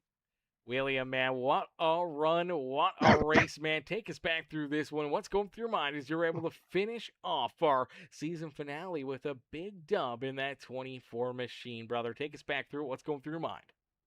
Oh boy, that was a lot. I don't know. I felt like I felt like I wasn't pretty good here. Like this was one of my weaker tracks. But we kind of just stayed in it and tried to be patient. Then we got caught up in some wrecks there, and I thought for sure that last wreck I was done for. But I fought back. Luckily, a caution came out and to help us out. We did a little tire strategy there at the end, um, and it paid off. And I'm pretty happy with how the car handled tonight. Yeah, absolutely. Looked like the car was pretty strong all night long. We saw you up there towards the front, battling, competing with these guys throughout the race. But obviously here, making that call, coming down pit road back on lap 141, throwing those extra tires on, giving you that little bit of an edge over Burke and Holder. Unfortunately for Holder, kind of fell back a little bit earlier. Obviously, maybe playing a little bit safer there. And for the 09 Wesley Burke, giving everything he had there to try to keep himself out in front. It was some tight racing there in those closing laps between you and that 24. We saw you try to take the inside, try to work your way around him down low. Didn't quite work out for you. You had to try to, mount another challenge, and this time you went to the outside lane, and it pays off as you're able to just kind of roll the middle groove and work your way right on and around Burke to pick up the dub here in Nashville Super Speedway, man. How did that feel? Take us back through those closing laps and the battling there with that 09 ride. Oh boy, yeah, I thought we had a wreck there for a second. He was throwing blocks left and right, and I was trying to get to the inside. As soon as I got on the inside, he just kind of came around. So I slowed it down, tried to get behind him, try to, save a little tire, then try to go at it again. And luckily, I caught him slipping a little bit there and trying to make the run. But yeah, I'm pretty happy with this. Absolutely. Now, obviously, a huge confidence builder. Obviously, the next season just around the corner, only a couple weeks away. Just this build up that extra drive, that extra want to kind of go out there, perform like you did here tonight, pick up multiple wins, and give yourself a chance, an opportunity to do what Brandon Holder did here this evening and chase down a championship. I'm hoping for that, but like I said, I'm only a part timer, so they can have that. Yeah, absolutely. Well, hey, man, as a part-time driver to show up and show out like you do week after week here and finally able to punch through and put yourself up into victory lane, man, William, that was a hell of a show, hell of a run, and a great way to finish off this season, man. Who'd you like to thank for not only a strong run here tonight, but such a strong run and great performances week after week after week here in the Premium Stock Car Racing League? First of all, I want to thank the good Lord, my family for letting me do this. I want to thank Brian for letting me in the league. TJ, Elaine for helping with this new paint scheme. Looks pretty sharp out there. I enjoy driving it. Gives me a good little morale booster, if you ask me. But yeah, that's it. And I want to thank you for broadcasting. Absolutely, brother. Always my pleasure. William, enjoy the couple weeks off. We hope to see you back out there, for our season opener here in a few weeks and maybe seeing this 24 ride right back up and in victory lane. Oh, for sure. I'll definitely be at that one. Beauty. We look forward to it, man. Enjoy the rest of your night and don't party too hard down there in victory lane. All right, will do. Appreciate you. Alrighty, ladies and gentlemen, boys and girls, give it up there for the 24 of William George as William picks up the dub and pulls himself into victory lane here at Nashville Super Speedway, man. What a run, what a race, what a win there for that number 24 ride. As we're going to get ready now to pull in our race, or our champion here. Let's pull our champion in. See if we can drag Holder down here a little bit. Trying to get him down to where we can see him. There he is. All right. Ladies and gentlemen, boys and girls, give it up here for our champion, Mr. Brandon Holder. Hey, Brandon, it's Aaron up here in the Peacemaker Broadcasting booth. Did you get a copy? Yeah, I've got you, buddy. Brandon, man, mission accomplished. You went out there, you had a game plan, you knew what you had to do, and you were able to do it perfectly here. You don't really, you gained, obviously stage points winning stage number 1. You only lost one position there to Burke in stage number 2, gained a few more on Crider and Merriman. Unfortunately, there for both Crider and Merriman, they run into some issues. They end up having a tough battle there, and not kind of going their way tonight, and obviously no chance for them to kind of battle back into the hunt here for this championship. So it kind of goes down to you and Burke, and obviously you knew you had a huge gap, a huge points lead coming into this race over Wesley, and I think he kind of knew that as well, and maybe just showing that he just still didn't want you to beat him, even though you guys really weren't battling for anything anymore out there on the racetrack except for pride and a good finish here in the closing laps. We saw you try to get to the outside, trying to battle your way around him. He threw some blocks there, kept you back there at bay, but luckily enough, you're able to hang on to it, keep yourself pointing in the right direction. Obviously, come home 4th position and win this championship, man. Take us back through it. What's going through your mind and how you feeling winning our 7th championship here in season 7 of the Premium Stock Car Racing League? Yeah, man, it feels good. Obviously the mission was to get the stage points, and then um, I could play offense because I had a lead there. So um, once I got through the stages, I felt pretty comfortable. At the end there, man, I was trying as hard as I could to win that damn thing. So it was a fun battle there with Burke, and that last restart, I had him on the restart, and I just drove it in, drove it too hard, pushed up, and about wrecked him. So I'm glad he saved it. But um, this is why this is my favorite track. It's just great racing here. You can get the car on the right rear and let it ride a little bit. So it's just a fun track, and I appreciate everybody that raced clean and all that. So that's it. Yeah, absolutely. Good, hard, great racing. But I mean, man, it's been a long season. I think, what, 21 races or something like that on the season. And now, as the smoke settles here at Nashville, only one driver stands at the top, man, and that's yourself. How does it feel to be the champion here on the year after heartbreak last season, in the closing laps there, and to be able to come back and do it all over again, put yourself into the same position, and this time come out on top and winning the championship here on the season?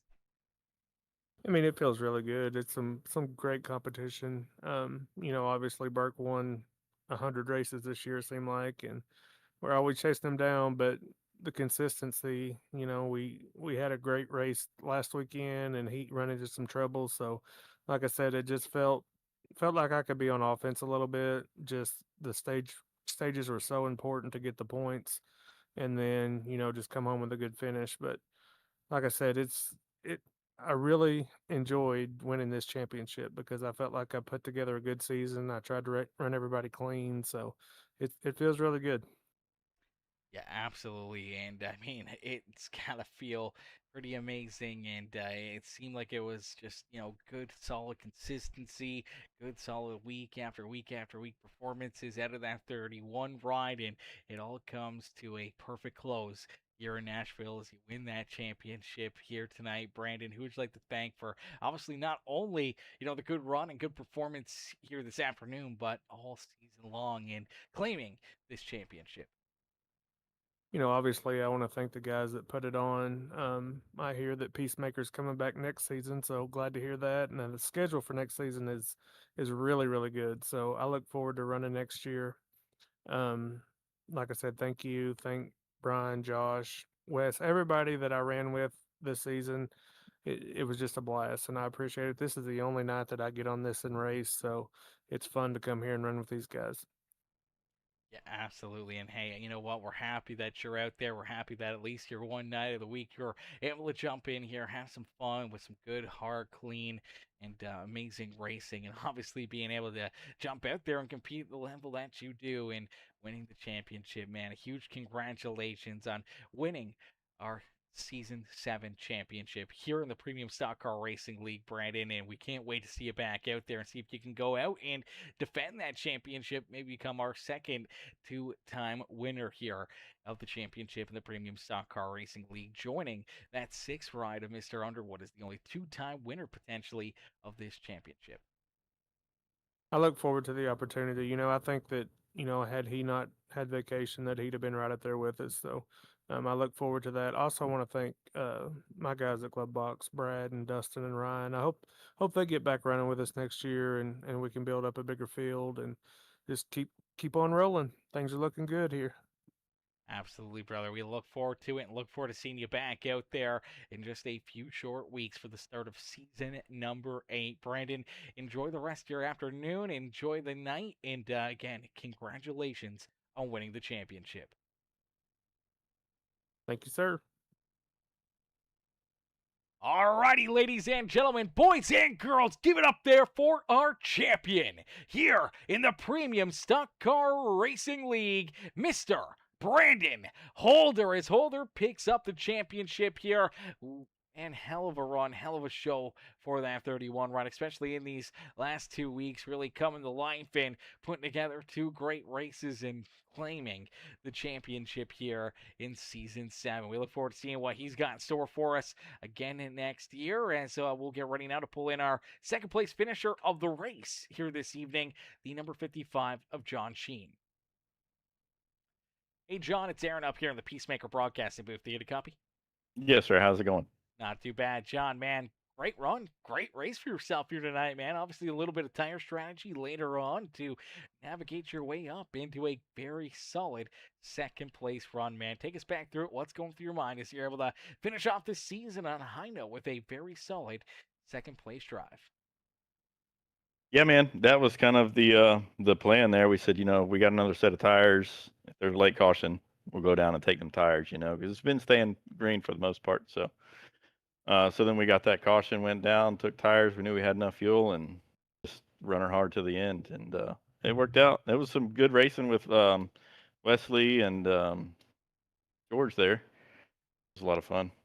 Yeah, definitely looked like a lot of fun, a lot of tight racing there. Obviously, they're going at it for the race lead. You're sitting right behind them, trying to poke your nose into the mix, and some big blocks, some tight corners out there. And luckily enough, everyone's able to keep themselves pointing in the right direction. You guys able to duke it out there, and you close it off by coming home with a good, solid second place run. But obviously didn't come without some craziness out there as well. Obviously a few caution flags a little bit more later in this race as our stages were a little bit more at ease, but obviously still some pretty big hits, some pretty big licks out there. What was kind of going through your mind as some of those caution flags started to fly and you had to start trying to play a little bit of different strategy? You had to try to get a bit of a game plan to give yourself this advantage late in the race.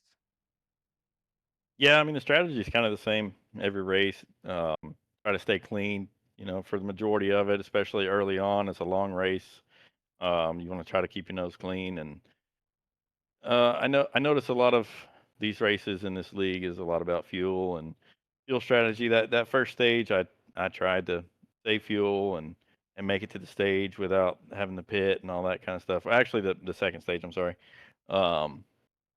Hindsight, probably would have just kept going, but I barely made it on fuel. Was able to get gas and stay on the lead lap and everything. So that was good. It ended up working out, but like I said, just try to stay clean and be there at the end.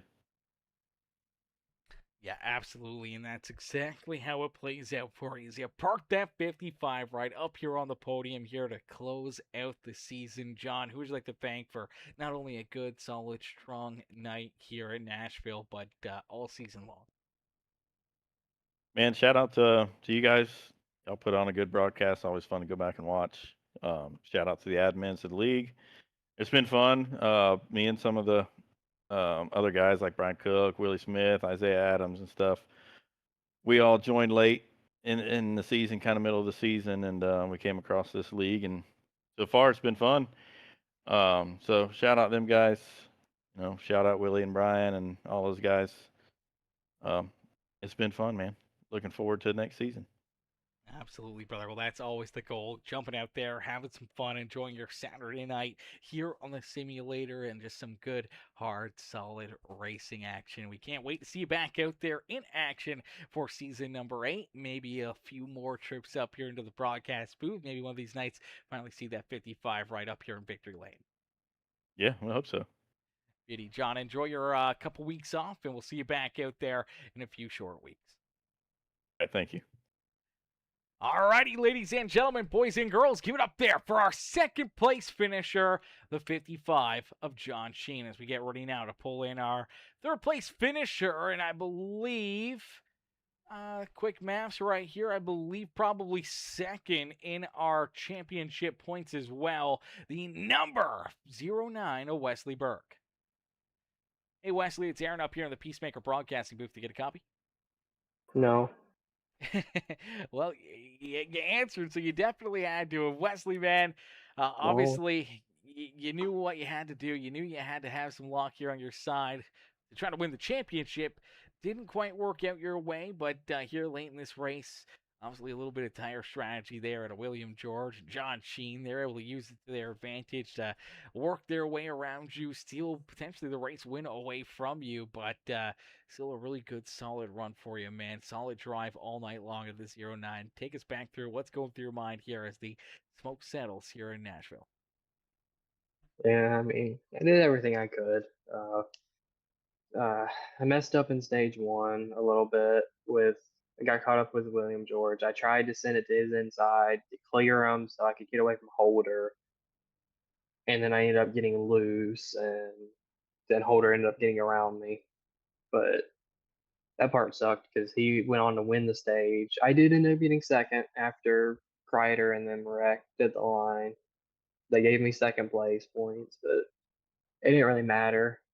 Between the two stages, I was still 17 points back going into the final stage because I finished behind him one spot in first stage and ahead of him one spot in stage two. So him finishing what 3 spots behind me or so, no, 1 spot behind me. Yeah, there was just no shot. He needed to finish like 15th, 14th, 15th, somewhere down there for me to be able to get a shot, but only 9 cars finished the race or something like that. So, couldn't really do much.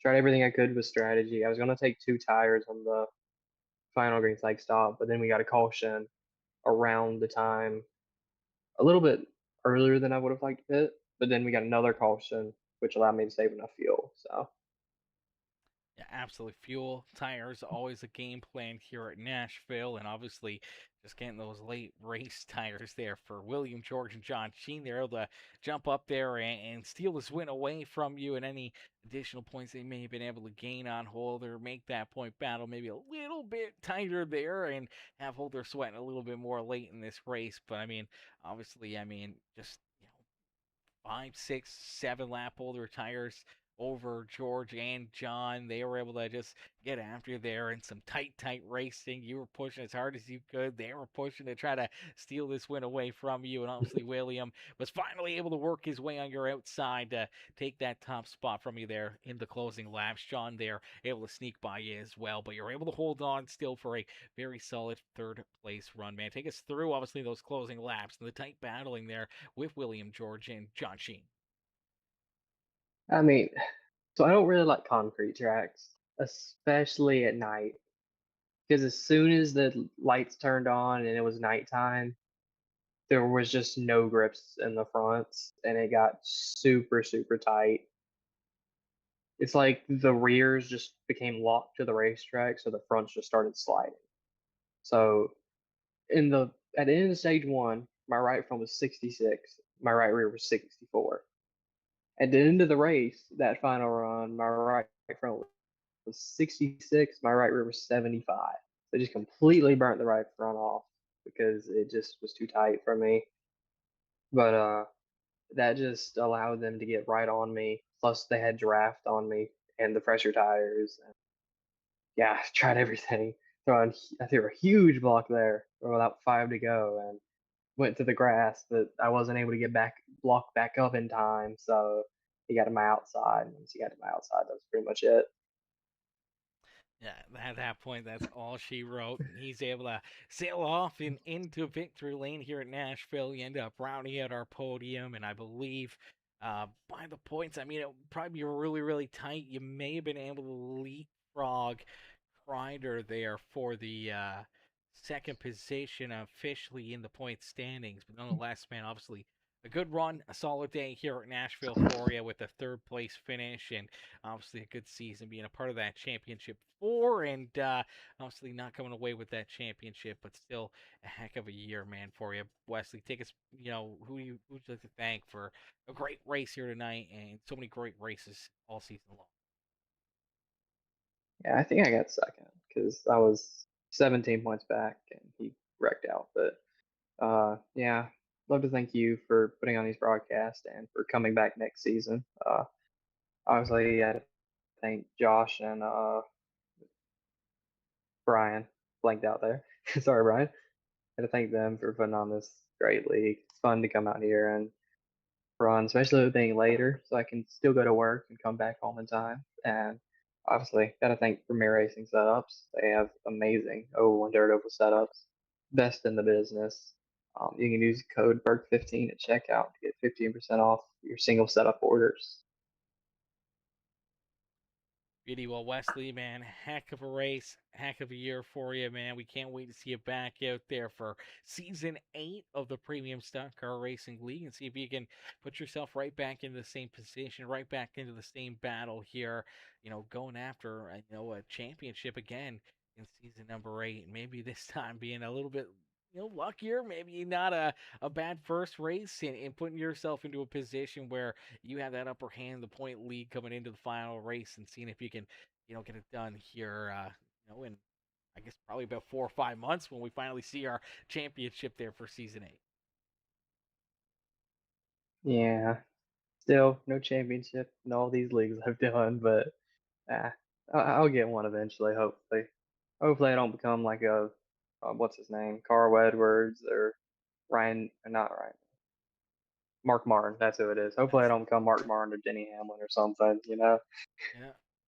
Yeah. Well, hey, I mean, a lot of leagues, a lot of racing action. I mean, those guys only run, really one race a week and 36 races a year. You guys get to do this all season long and every single night of the week. So there's definitely ample amount of opportunities for you out there. That is for certain. I'm sure one of these leagues, one of these nights, you'll finally get her done and break through. And maybe once you get that first one under your belt, the rest of them will just start to fly off the shelf for you, Wesley. And we can't wait to see it happen. And maybe here next season with the Premium Soccer Racing League, maybe that's where you'll finally get that first one and, kind of pop that cherry and keep on rolling into more and more championships here in iRacing. But brother, heck of a season, heck of a run here tonight. Congrats on the third place finish here in the race.